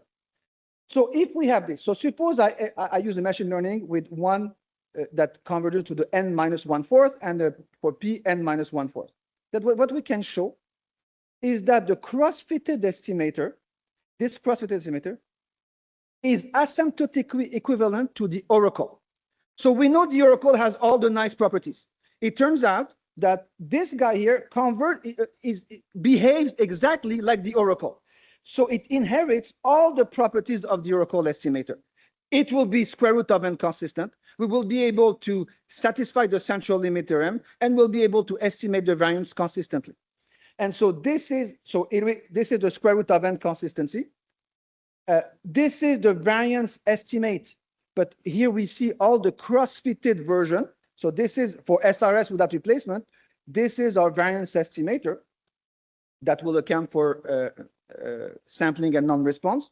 So here we put the cross-fitted version, and then we can even show that this estimator of the variance, this general, is a consistent estimator of the true variance. So we have we can show that, and we have asymptotic normality. In other words, with this framework, we have everything. We have a point estimator, which is square root of n consistent. We can estimate its variance consistently, and we can justify the central limit theorem. So we have the whole package. Now there is an issue. The issue is that this estimator, the cross-fitted, which is here, is not really convenient for data users. Because data users, they are used to have files where they apply the weights to any y variable. So what I'm trying to say here is that this is a typical file where you have a column here of observed and imputed values. So if r is equal to 1, then you have y1, the observed value. If r is equal to 0, then you have the imputed value. And data users, they simply need to compute the weighted sum of observed and imputed value, and they will get the customary imputed estimator. Now, this estimator is not written to this form. So we need to do something to make sure that data users, what they get is exactly this estimator. Right? And so the idea is it's simple, is to modify the imputed values. In other words, what we are going to report in the data file are not the m hats, but modified values m hat star. And what are these m hat star? They are given by this formula. But the nice feature is that if you provide this m hat star to the data user, and the data user computes the weighted sum of observed and imputed values, what he will obtain is the cross-fitted doubly robust estimator, which has all the nice properties. Now, the data users don't need to know that, but this is what it will obtain. And so a recap of the procedure is that we can select a machine learning procedure for n, a machine learning procedure for p. We need to optimize the hyperparameters for each machine learning procedure using, let's say, cross-validation. Then we compute this doubly robust cross-fitted estimator. Then if we need to distribute our file to data users, then we need to modify the imputed values on the file. Then we have the variance estimate that works for any sampling design. And now we can justify using the central limit theorem. So we can justify 95% normal-based confidence intervals. And for any machine learning method. So let me quickly show a simulation. We've generated 5 predictors according to a standard normal distribution, and we repeated 10,000 iteration of the following process. We created a population with 2 different values of population size, 4,000 and 60,000, and the relationship between the y and the x was given by this expression here. So it's a nonlinear model, and then from each population we selected a sample according to SRS without replacement with sampling fraction 10%. So we had sample size 400, sample size 1,600 because the populations are 4,000 and 16,000. Then in each sample, we generated non-response, and we generated non-response in such a way that we have approximately 50% of missing values according to this non-response mechanism. So the probability of response depends on X.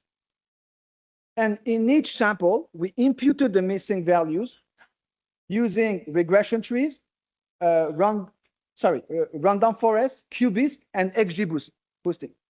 And so this is for M. And to estimate the probability of response, we use regression trees and rundown forest.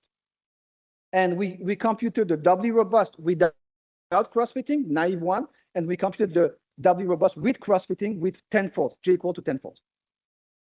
And we computed the Monte Carlo relative bias, the Monte Carlo relative efficiency. So in the denominator here, what we have is the full sample estimator. So this is the Horvath assumption, assuming no missing values.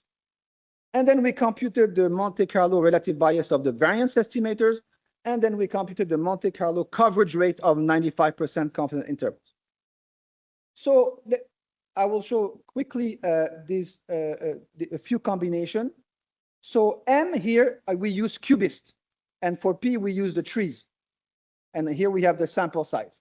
So these two columns, 1 and 3, are dealing with the point estimator. This is the naive one. This is the cross-fitted one. The first line here is the Monte Carlo percent relative bias. All these values are very close to 0. The bias was negligible in all the scenarios. So the point estimator was asymptotically unbiased. Now, what is more interesting is column 2 and column 4. This is the bias of the variance estimator, and here we have the coverage rate. So without cross-fitting, the naive one, variance estimation, we see that we have some biases. And we see that the confidence intervals are not at the 95% level. With cross-fitting, we see that we are much closer to 95%.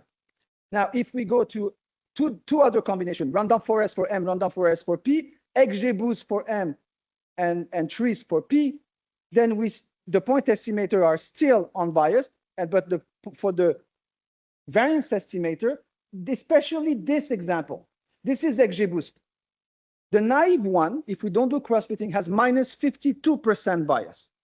And so the coverage rate is 82%, way below 95%. With cross-fitting, we get essentially very, very small bias and the coverage rate of 95%. And so this means that this framework will work as long as the product of the rate of convergence is 1 over square root of it. So my final remarks. What we've done here, we've done one machine learning procedure for M, one machine learning procedure for P. In reality, we have results that I haven't shown here, that we can use 10 machine learning procedure for M, 10 machine learning procedure for P, and take a convex combination, right, to create an M hat and a P hat. Now, the people say, why would you do that? Because we can show that the rate of convergence will be as fast as the best method in the 10 methods I'm using. So it protects us for the rate of convergence. Another question that arises often is what happens if I impute a 0-1 variable? Because this is not for 0. This is not difficult. We use a rejective imputation procedure that will impute 0-1 in the file, but still we get a double debias framework, and we can estimate the variance, and we can do the whole inference. And what we are doing now is a extension. This is for the population mean. What about distribution function, quantiles? So this is what we are working on, doing to extend this so this is under investigation. And this framework, this is a bit separate, but can allow us also to develop, and we are doing this, a unified model-assisted estimation framework. So when we do model-assisted estimation with any machine learning procedure, we can obtain exactly unbiased point estimators based on conditional cross-fitting. And so this is, we're working on this with the student. And finally, we've just started to apply these to small area estimation. And so we need to do a lot more work. But the first result we obtained for the Fayette model were fairly promising for any machine learning procedure. Thank you very much.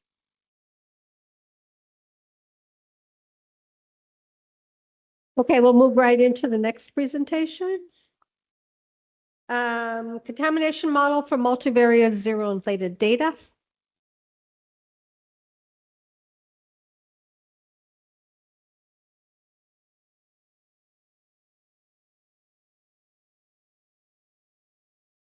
Yeah, save your questions to the end.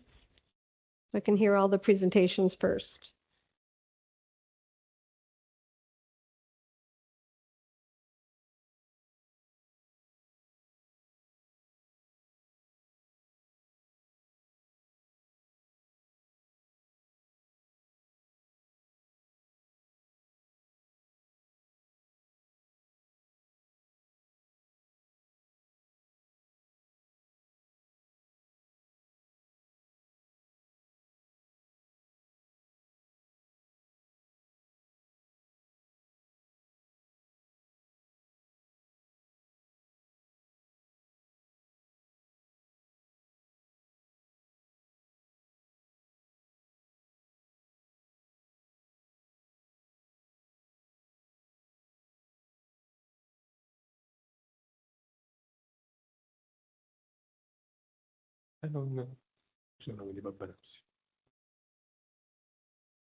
Okay, hello everyone. This is a joint work with Ugo and Danila. We talk about zero inflated data. In particular, we talk about editing and imputation of multivariate continuous zero inflated data. This is quite a common feature in economic variable. Here you can see an example of this. This is the distribution of added values of Italian enterprises. It has the usual heavily skewed distribution. Okay. With a heap of cases at zero. So this is just 2 or 3% in this particular case of zero values, but still it is sufficient to disrupt most commonly used adopted model which ignore zero inflation. So we need a specific tool for zero inflation. There's a lot of literature on zero inflation distribution, particularly on the discrete case, because it's obviously simple to deal with zero inflated Poisson negative binomial or whatever. You just attribute a portion of zeros to the same generating process of the positive part. So true zero values are the probability of the Poisson negative binomial or whatever in zero. Whatever remains is an additional mass that you put at zero. It's an exogenous process, something else, out of scope units, errors, whatever. For the continuous case, of course, you don't have a probability at zero, so you need some machinery, okay, to distinguish two sources for zero data. You have to set some hypotheses on the origins of zero values, on the origins of the inflation. Of course, if you can deterministically say all zero values are coming from a determined different subpopulation, you can invoke separate analysis or a two-step Hardall model if you have some probabilistic mechanism. The most common approach instead is that of a censored variable. We need these essentially because editing imputation means we model at least a part of the zero as coming from the same distribution as the positive part. So we want some probability at zero modeling the true zero values. So censoring, so the probability, this is a semi-continuous variable, the probability at zero corresponds to the probability of any negative values according to the baseline distribution. If you have covariates, if you have a Gaussian hypothesis, you got a Tobit model. Pretty typical, coming from the 50, nothing new, even in the multivariate case. Problem is, Tobit model is quite limited. Of course, if the mode of your data are far from zeros with respect to the variance, you got something like this. Tobit model do not have any additional parameter. it's just a censoring. So the positive part of your distribution determines the probability of 0. There's no flexibility whatsoever. And as a matter of fact, most of the time, you don't have an actual censoring process generating your zeros. It's just something you adopt, okay? Oops. So in cases like this, you got small heap of zeros, which is not what we usually have. As we've seen before, in general, we have more zeros than we would expect under, plausibly have under a simple Tobit model. We need more flexibility, particularly because via transformations and covariates, you may have a good fit in this area. Okay, maybe you got a perfect fit for the positive part of the distribution. However, a Tobit model will give too few zero values in expectation. There's additional inflation at 0. We need something more flexible. The most simple way to address this would be a zero inflated Tobit. So we go back to the zero inflated Poisson. Now we have a probability of 0, which is given by the CDF of a normal distribution in 0. Here phi is the CDF, and this is the density of a Gaussian. So a portion of units come from the Tobit model, if you want. Whatever remains is an additional mass C at 0. So 2 sources of zeros, that's exactly what we want to identify different generating process at zeros. By the way, despite its simplicity, I was able just to find 2 papers on this particular zero inflated Poisson, zero inflated Tobit, sorry. So this is the model, zero inflated Tobit, quite simple. The red part is the generating process, which, or the positive part, which we can model as true values. The blue part, whatever additional we found in zeros, we attribute it to, for example, autoscope unit, possibly erroneous units, whatever we want to interpret them. This is perfectly fine. Also, of course, I'm depicting univariate case, but it works in the multivariate case. And this is perfectly fine as long as we want to limit our editing and imputation to 0 values. This is not what we want to do. They may be particularly important. However, we want an automatic procedure which works on the whole range of the distribution. Okay, so possible erroneous data essentially on both sides of the distribution. Outliers, essentially, we are looking for outliers in the upper tail of the distribution and in the lower tail, which would be 0 data in this case. So our simple contribution in this sense is this. We propose a mixture of 2 distribution, 2 Gaussian multivariates reparameterized by a set of covariates distribution, having the same mean. The red one model true values unaffected by errors or whatever you want to interpret them. The blue part with higher variance model possibly erroneous data, or essentially we adopt this to identify outliers in the tails, both the upper tails and lower tails.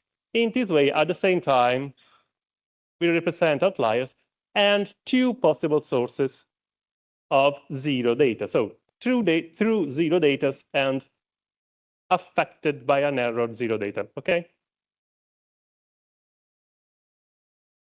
Formally, this is our model.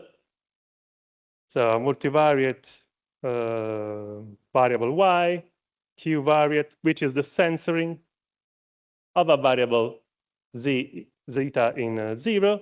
Zeta is distributed as a mixture of two Gaussian distribution. Here, in the multivariate case, you can see an additional hypothesis. The variance-covariance structure of one component is proportional to that of the other component. Those of you who have utilized Salemix in ISTAT or outside of ISTAT would recognize the same underlying structure for contaminated data. We essentially use this as a baseline for the zero-inflated distribution. We also call this intermittent contaminated Tobit model because essentially it can also be interpreted in terms of an additional source of variability which affects just a subset of units. So a portion pi of unit is affected by an additional contamination error. So there are contaminated and uncontaminated units, and we want to identify them. Of course, here we are modeling the probability of being contaminated as just a Bernoulli process. You can invoke an additional set of covariates to model a pi with I, so a different probability of being contaminated for each unit if you know some information on why certain units should be erroneous in some way. Okay.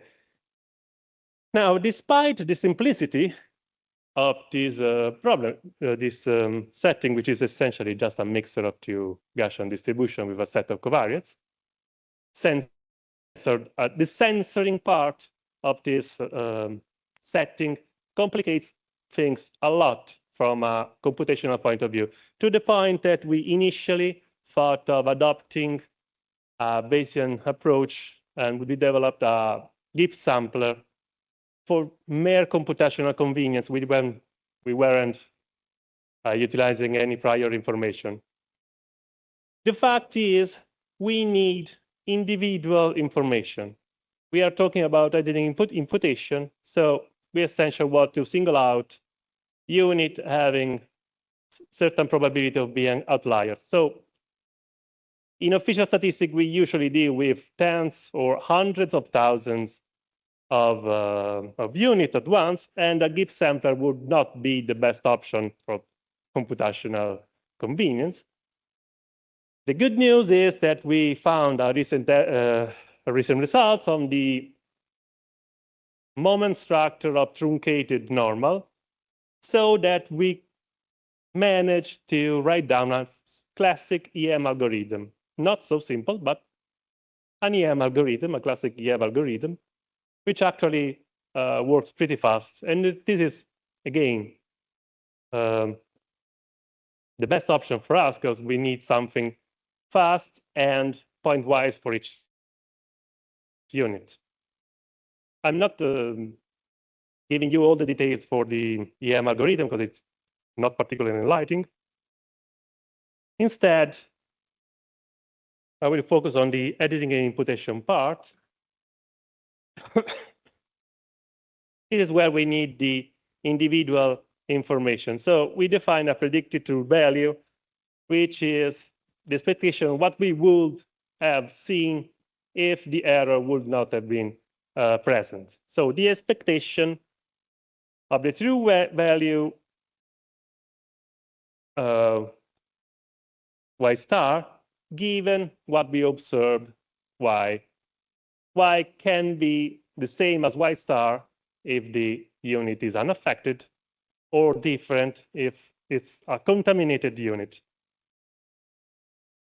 The predicted true value y hat, so is this expectation, which is of course an average of the observation itself, y high, weighted by the probability of being uncontaminated, this part, and this expectation, the expectation y star given y for a contaminated unit, weighted by its probability of being contaminated. This can be used for selected editing, for example. So we can compute the total expected error as the sum of the expected error for all units in the sample, identify unit contributing more to the total expectation, and impute just them, for example, from random sampling from the conditional distribution f y star given y. We have a simple Monte Carlo scheme. This is not an MCMC. It's a Monte Carlo scheme to generate value at random from this conditional distribution. So we essentially fill in the zeros. Like we said before, there's a recent development on the distribution of multivariate truncated Gaussian that even if they don't seem too complicated, they're actually quite complicated. And even if there are exact formula, the actual computation takes some time. And we can use that result to generate at random values from the conditional distribution for units contributing more to the error. Or we can utilize the predicted true value y hat for all units to get robust estimates at any domain we want, essentially, accounting for the presence, the possible presence of errors, as the predicted error by itself includes the probability of being an error. Again, this is not, it's unsupervised. There's no knowledge about the error. The cute thing, I'm pretty happy with this result, is this. We could use the Monte Carlo scheme I mentioned to estimate, of course, by Monte Carlo integration, the predicted true value. But again, if you got 100,000 units, even waiting 1 second for a unit is a lot. The happy results is that we actually found an analytic result for this expectation here. It's not, again, it's not simple and it's not particularly enlightening, but I'll show you nonetheless. That's maybe the ugliest formula I've written in my life, but again, I'm pretty happy with the fact that we can compute in a matter of microseconds the expectation for all units and get, even for hundreds of thousands of units, in a fraction of a second, the expectation. Okay, this was just for show. I don't, again, the results, the details on these integrals is not enlightening. So I'll conclude with an example of application.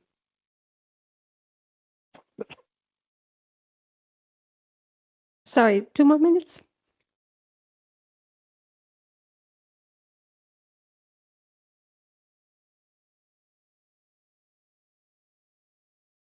We consider the added value of 200,000 Italian enterprises with more than 5 workers in 2021, with a 2% of zero values. This is just a toy example. Not all information have been included in the application. Zero values may come from different processes. Some of them have actually a negative added values. So it's actually a censoring process in this case. Some of them are inactive units. Then there are actual error and missing in the data. So there are several different possibilities for zero values. We have a set of covariates, export, import, and you can read them. Now, again, the zero-inflated Tobit is probably not the best. It's not what we want, but just for as a means of comparison, here we compare the Tobit, the zero-inflated Tobit, and our contaminated Tobit. And we can see that the zero-inflated Tobit is just a single additional parameter with respect to the Tobit. Our model has just 2 additional parameters with respect to the Tobit. Despite that, the difference in the information criteria is, well, huge. Our model wins by a lot. All 3 models consider zero inflation, but with a single additional parameter, we got a huge difference in both in the Akaike and the Schwarz criterion. On the left, you can see the table for the expected predicted true values averaged for class of employee.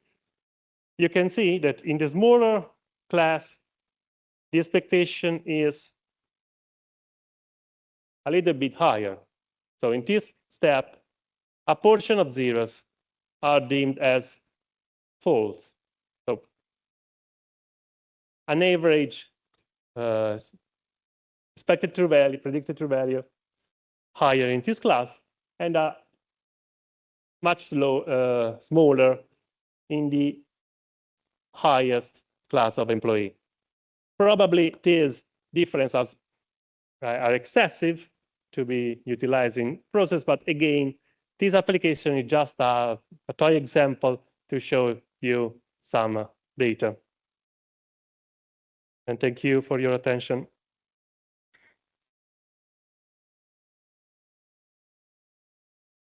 Thank you. We'll move on to the next speaker. Sorry, we don't have time for questions. Oh, actually, while we're getting organized, maybe one question?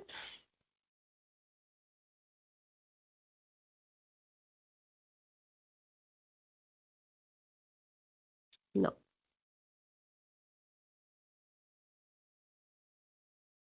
So the next paper is small error estimation by a spatial temporal M quantile modeling. So we've had a nice diverse range of papers this session: imputation, statistical data editing, now small area estimation. So really an exciting session. Thank you so much to the speakers. Thank you for the invitation. This is a joint paper with Nicola Salvati from my side department from the University of Pisa, and with Maria Bugallo and Domingo Morales from University of Elche. In this paper, we propose an extension of the M-quantile approach for small area estimation by including in a single modeling structure both the spatial and temporal dependency.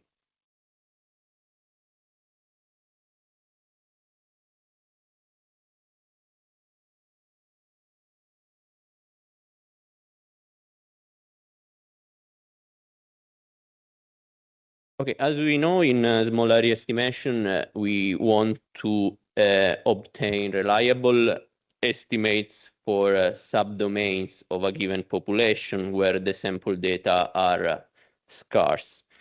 In some applications, like environmental or socioeconomic ones, including the spatial temporal dependency can improve the quality of the estimates. However, if the classical approach is in small area estimation is to use a mixed model, but when we include the spatial temporal correlation in this model, we have some problem because we involve a large number of parameters. Moreover, if the data contain outliers, this model can fail. For this reason, in this paper, we have decided to extend a now common approach, robust common approach in small area estimation, that is the M quantile. The advantage of this approach that is The advantages are that we have robust estimates. This approach is computationally efficient, and we don't have any underlying assumption. Okay, this is the outline of my presentation. I start by introducing the data that motivated our study, and then I present the methodology. If with time, I present some simulation experiment, and then I move to the application, and then I conclude with some final remarks. Okay, this paper emerged because we want to study the air quality index. The air quality index is a fundamental environmental and public health indicator that is widely used in United States for policy decision and health risk assessment.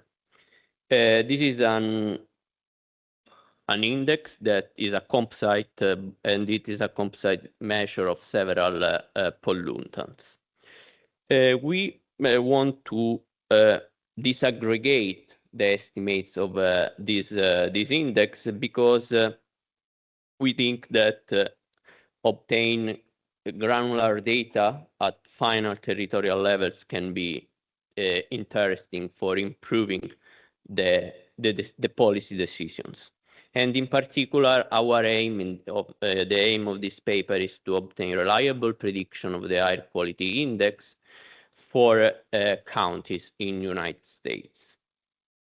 The problem is that we have sparse observation across space and time. It means that we don't, in the data that we have, we don't observe all the counties in the United States, and we also have missing observation for some years. Okay, as I already said in the introduction, parametrical spatial temporal mix model can be heavy in sense that they involve many parameters, and then they are sensitive to misspecification. And environmental data contain outliers, so we need to embrace a flexible and robust alternative that is based on mQuantile. Just 2 words on the data. The data that we have are from the United States, and in particular, we have 8 years from 2016 to from 2023. We observe 47 in the data. There are 47 states, and denoted by D, and KD is the number of counties within the states D. We have a total of more than 1,000 counties, but not all the counties are observed in each year. The target is the median of the air quality index in county K of state D at year T. Of course, we have some auxiliary data that come from administrative source, so they are not affected by errors. I want to show you in this slide an important aspect of our approach, because our approach is based on spatial weights. And in particular, to calculate these weights, we decide to use the Haversine distance, and then we normalize this distance to have the weights. And in this plot, in these 2 maps, you can see on the left the distance from each country to Los Angeles, and from the right, the distance to Palm Beach. A darker color indicates the closest counties. Okay, this is the data that motivated our study. Then we move to the methodology. Just 2 words on the mQuantile in general. mQuantile was proposed by Breking and Chambers in 1988, and in a sort of classical definition, it can be defined like a quantile-like generalization of regression based on influence function. In this slide, this is the standard equation for the linear M quantile regression model. As you can see, is quite similar to a standard quantile regression. Indeed, we have a beta CQ that is a vector of regression parameter for each M quantile of interest indexed by Q. But the difference, essentially the difference between the M quantile and quantile is the influence function psi, that is in this case denote an asymmetric influence function. In particular, in the M quantile framework, C is the Huber proposal Q influence function. With this function, essentially, we assign from a residual whose magnitude is greater than a given C, the value of C. C is the so-called tuning constant and is bounded away from 0. Beauty of this function is that by setting the value of C, it's possible to trade robustness for efficiency. It means that if we use a small tuning constant near to 0, we increase the robustness of our estimate.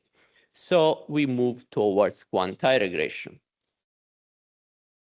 If we use a larger tuning constant, we increase the efficiency of our estimate. So we move towards expected regression. In the M quantile framework, a common value is to set this C equal to 1.345.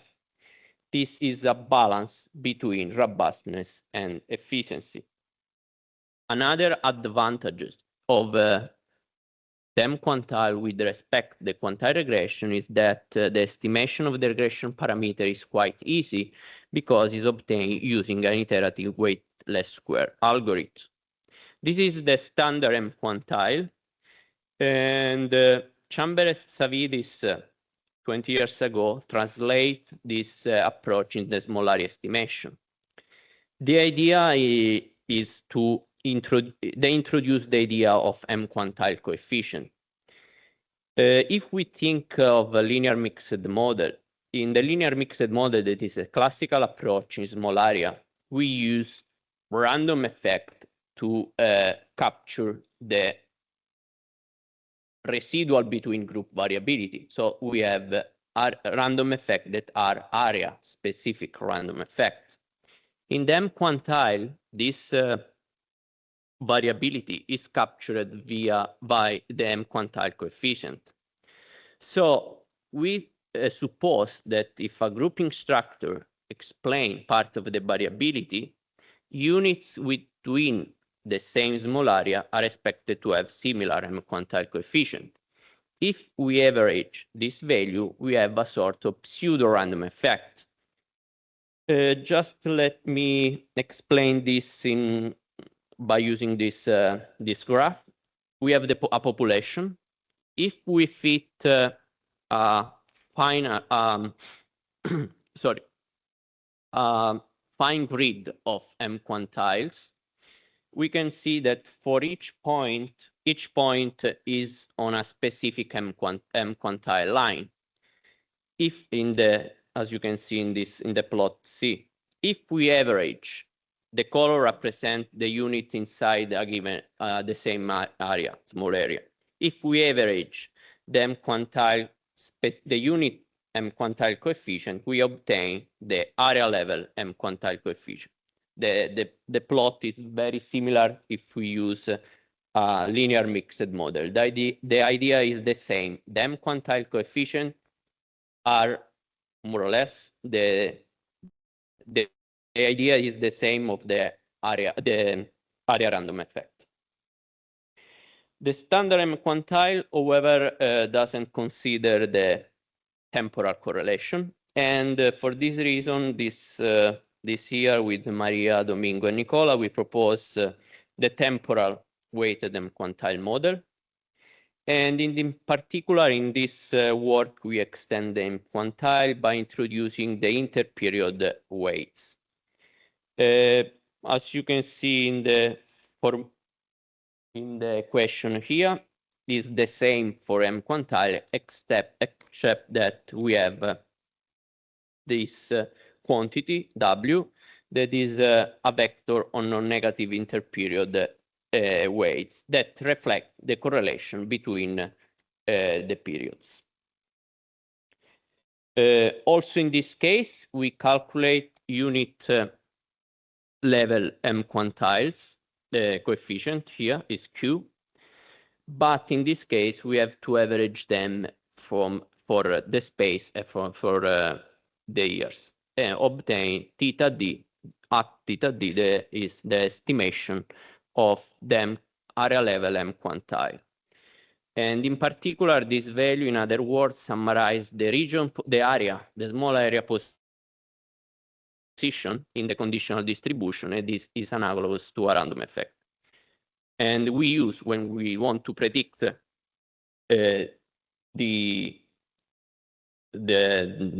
our target variable for a given area, we use this value for predict.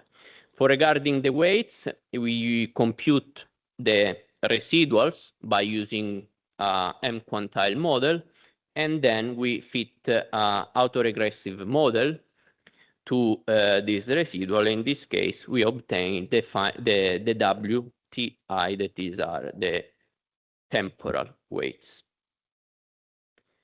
Also in this case, the estimation is quite simple because we have a system of P equations, and we need to update, in this case, we need to update also the weights in this P equations.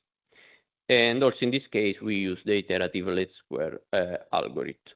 This is an iterative procedure, of course. If we want to obtain an estimation of our target variable in the region D, subregion K, at uptime D, we use the standard plugin predictor here. In this, we can also predict in a region that we don't have data for a given time by using the median approach. The median approach is the same that is a synthetic estimator in the standard linear mixed model.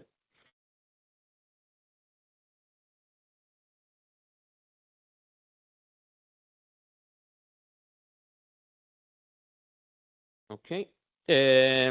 This model captures the temporal dependence, but not ignore the spatial correlation. To integrate the spatial proximity and the temporal dependence, we developed the spatial temporal M quantile model, extending the work of Nicola Salvati on geographical weighted M quantile approach.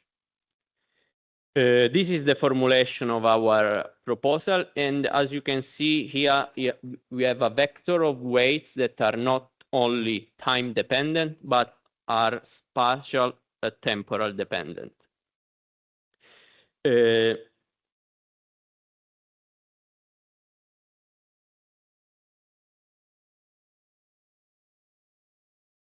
Also in this case, the coefficients are estimated by solving, by using an iterative procedure, and the only difference is that we introduce a vector of weights that are not just time specific, but also spatial specific.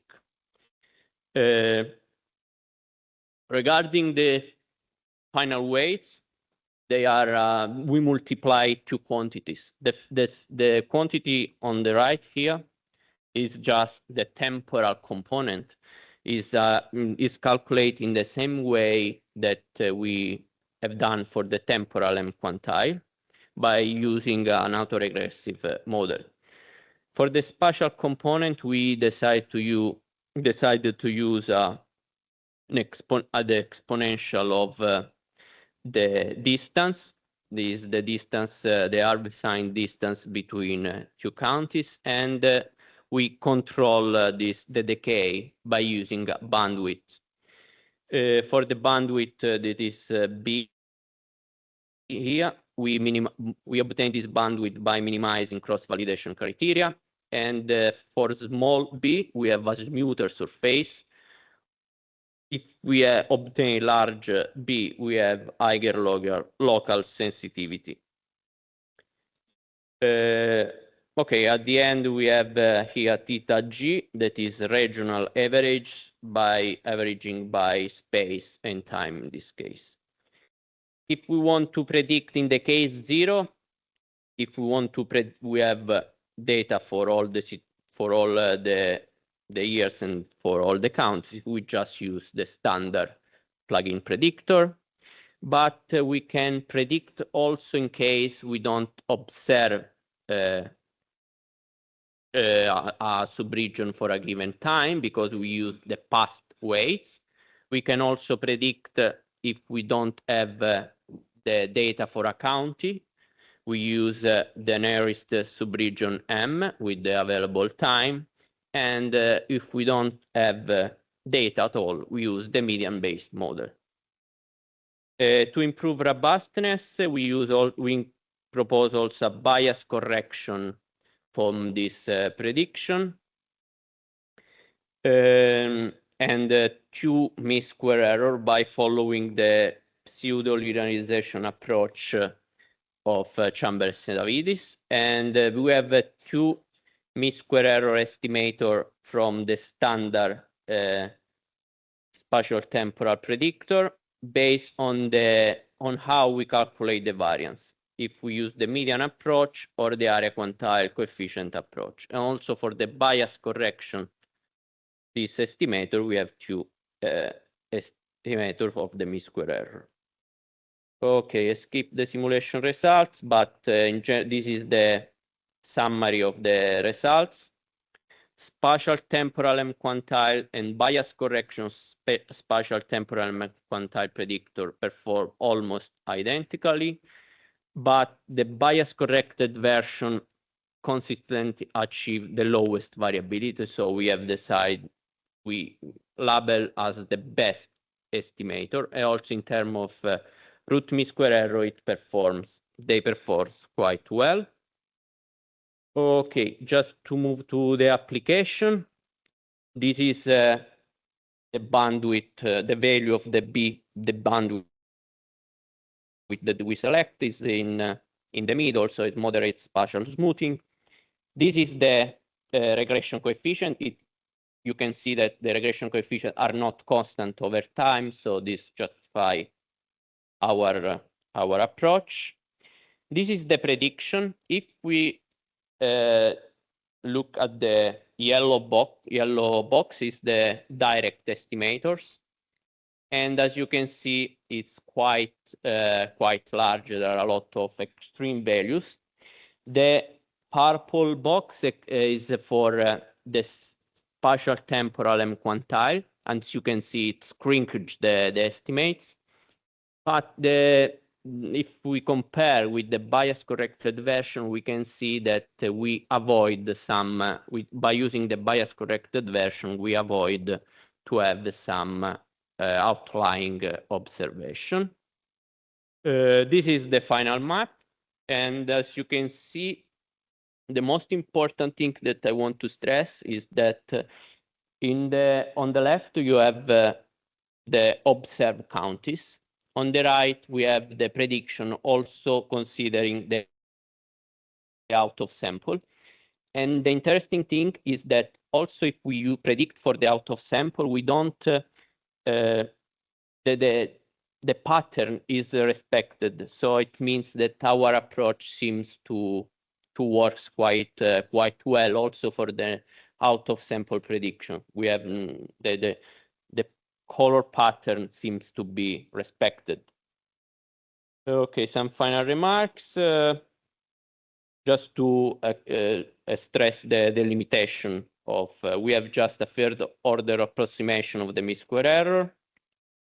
We have no adaptive selection from the bandwidth, the robustness parameters, so we want to extend this also for, and we want to provide some extension to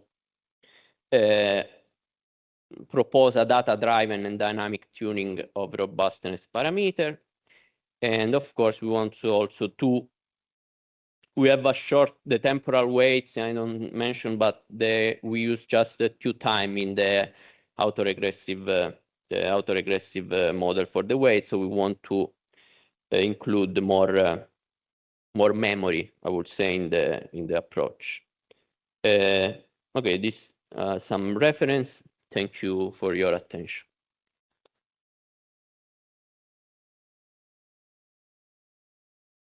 Thank you. We'll move right to the discussion. Hopefully we'll have time for some questions from the audience. But while we set up, one question.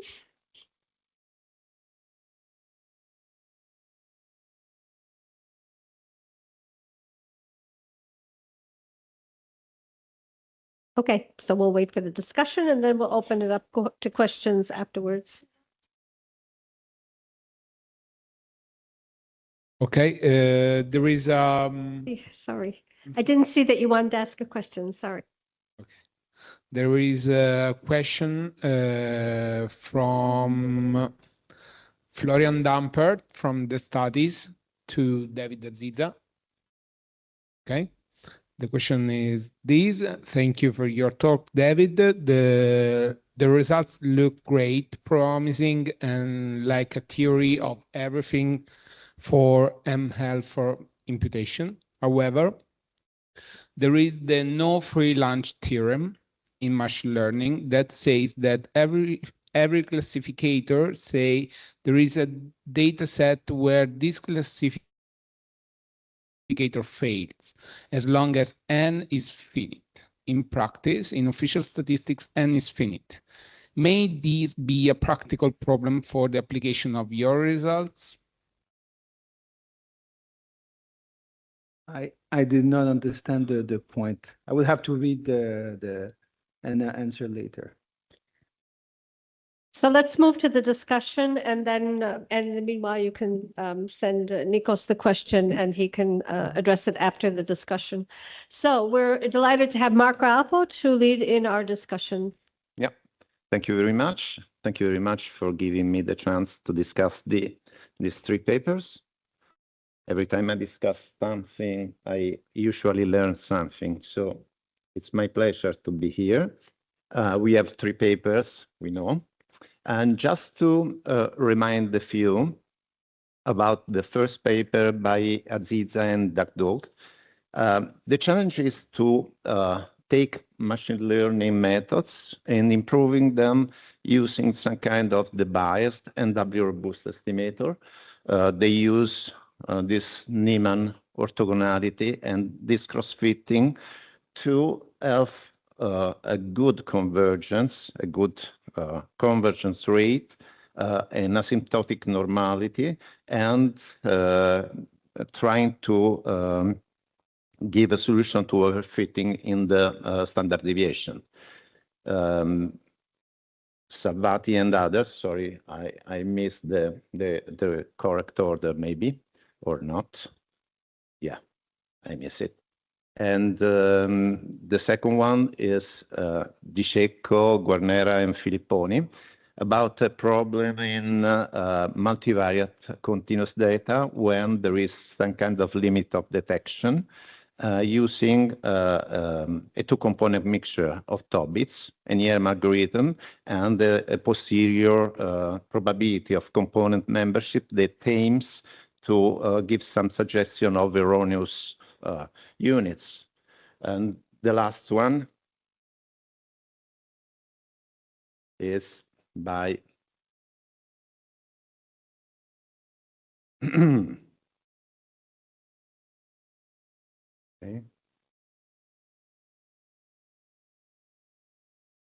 okay, Salvati, Scripa Paolo, and others about extending M-quantile models, taking into account both temporal and spatial dependence in the small area estimation context. So maybe I just to some suggestion or maybe curiosity from a practitioner point of view.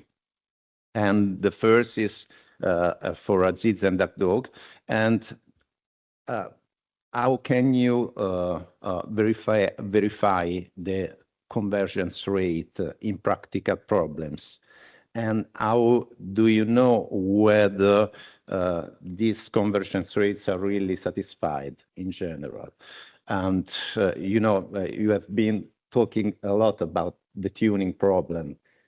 Just because we have this kind of machine learning methods that needs to be fine-tuned. And so the tuning in some sense pose some complexity issues and go to the computational complexity of the proposal. And okay, you have this kind of double robust model, and you have a model for the mean, or in general for a specific parameter of the distribution, and for the participation, so a kind of propensity score. You have talked about trimming and stratification on potential stratification propensity score when you have extreme values of this probability. Can you give us some kind of guidelines about that? And then for the simulation study, in general, you have different kind of decision in a simulation study. We all face this kind of generalizability issues when designing a simulation study. So you have nonlinear effects, but few interactions. So maybe with more interaction, machine learning method would be much more effective.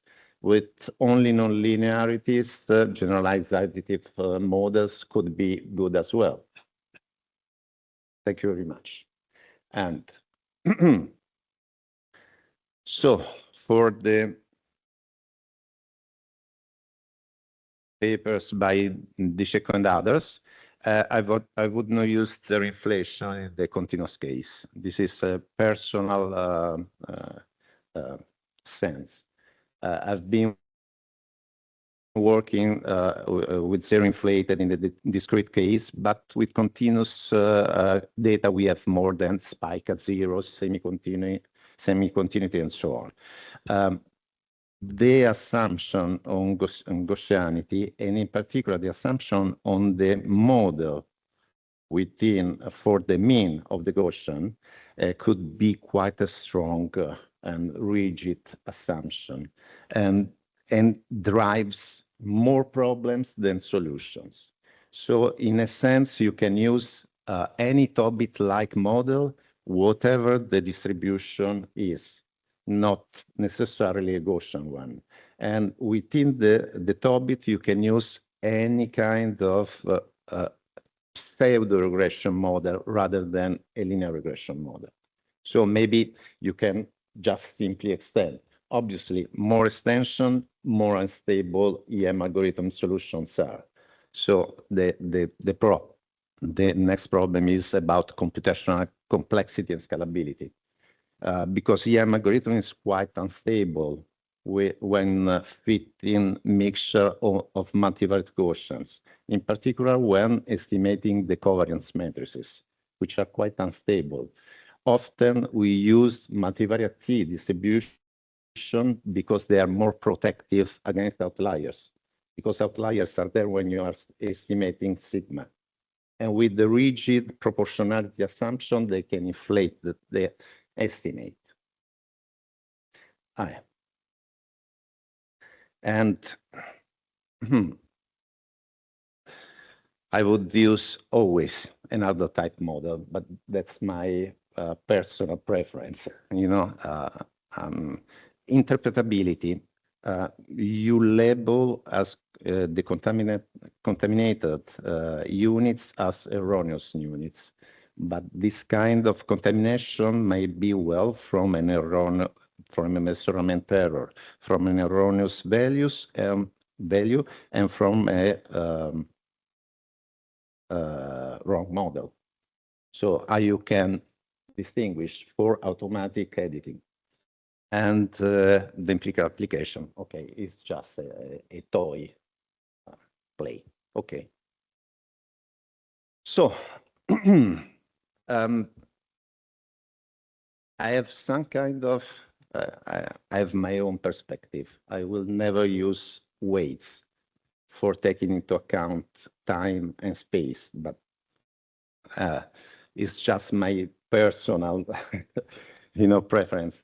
Because in a sense, when you specify weights and insert weights in the mean equation, you are not protecting against biased estimation of the weights. The weights lead some kind of extra variability. And if you specify the wrong weight function, you may go very far away from the consistency. So weighting is important when it's really necessary. And the same is for the estimation of the mean square error. Sometimes the estimation of the mean square error is not that reliable. And for the simulation design, you have chosen some kind of very different numbers in terms of regions, number of areas within region from the empirical application. So why this kind of choice? Is a matter of computational complexity or maybe motivated by some else? And the more philosophical one is theta d. Theta d is has still the same interpretation, because when you are taking this kind of weighting, this is not anymore a real quantile level. The interpretation somewhat changes. Thank you very much. It was. Thank you very much for the good questions. The problem is that we're sort of running out of time. I'm going to give each speaker like 2 minutes. We'll go over 5 minutes. Is that right? 2 minutes to respond to the questions. And then, David, if you also want to, did you read the question then? Okay. So we'll start with David. Literally 2 minutes. Yeah. Can you go back to the slides? Yep. Is it? Okay. Thank you for your comments. Yes, so there are a few things. The tuning, you mentioned about tuning, so using cross-validation, right? To yeah, there is no free lunch. If you have a bad tuning, so I didn't have time to show the slide, but if you have bad tuning, all this will break down. Now, to protect against bad tuning, one way is to use aggregation methods. Because if you use aggregation methods, let's say for M, and you use 10 methods, it will go as fast, so the combination will go as fast as the best of the 10 methods. So all we need is n to the power minus 1/4, n to the power minus 1/4, and the product will be 1 over square root of n. But yes, so this is why optimizing the hyperparameters is very important. And often we use the things by default, which is not a good idea. And so, yes, so that's it. You had also a comment, you had a comment on simple random sampling without replacement for the simulation. In fact, our variance estimator is consistent for any sampling design for which pi-KL is strictly greater than 0. So we've tried other simulation with Poisson sampling and AWS, and we get the same result. So the Poisson, the sampling design does not really matter in some sense. And I don't see the question you had also. So yes. So one of the questions is, what happens if you have small probability, estimated probabilities? Okay. So what we've tried to do, and we are starting to do, and it gives fairly good result, is to protect ourselves against small p-hat, but not only just small p-hat, but large residuals. So we can identify the influential units and treat the influential units. And so what we've done, we created outliers in P and in M, and we are able to obtain pretty good estimate that are much more efficient than the one that you, so, but I didn't have time to show all of this.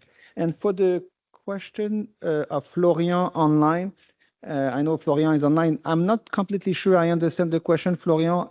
The only thing is you mentioned that if n is finite, then you can find a data set for which the method will fail. Yes, possibly. I don't know if there is a I don't think there is a contradiction with what we do, because all we do is asymptotic. So we assume that both small n and cap n goes to infinity. But I would have to read the paper that you mentioned. But I don't know the answer. Thank you. David, do you want to?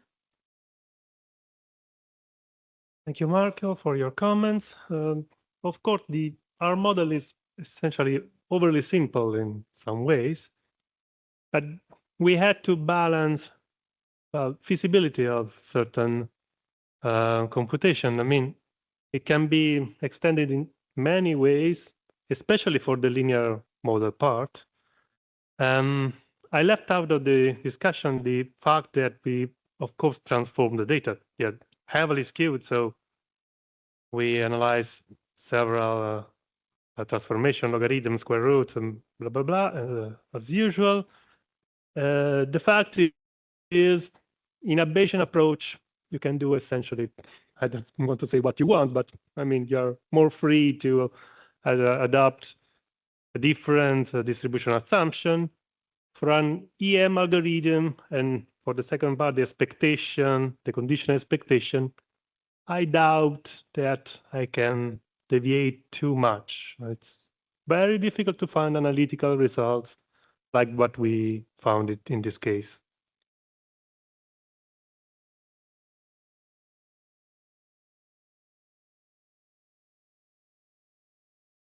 Well, yeah, of course, this is just a simple model to essentially the two components is just a way to have a probabilistic approach to outlier detection. That's it. It's just I don't want to give any of the other interpretation. Okay, thank you. And finally, Francesco? Yes.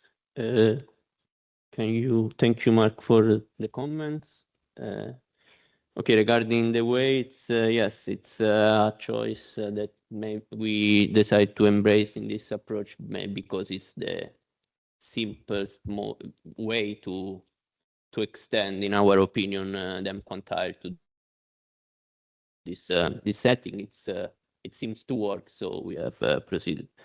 We don't check in the simulation, sorry, the sensitivity to the bandwidth selection procedure and nor to the ER model.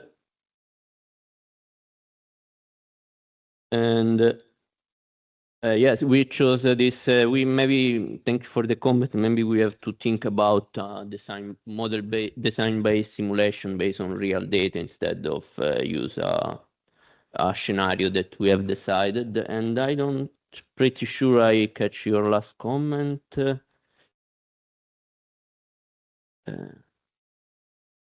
Yeah, okay, understand. But yeah, maybe we have to discuss more. But yeah, in our opinion, it seems that it's a sort of pseudo-random effect that captures the area variability also in this case.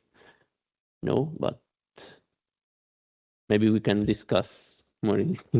Discuss over lunch. So I've got 12:46. Is that it? Okay. So we'll have to, if the audience wants to ask questions, please catch the speakers over lunch. I thank you very much. There is a photograph downstairs in the main hall entrance, so don't run off for lunch. Please hang around and get the photo taken. Thank you.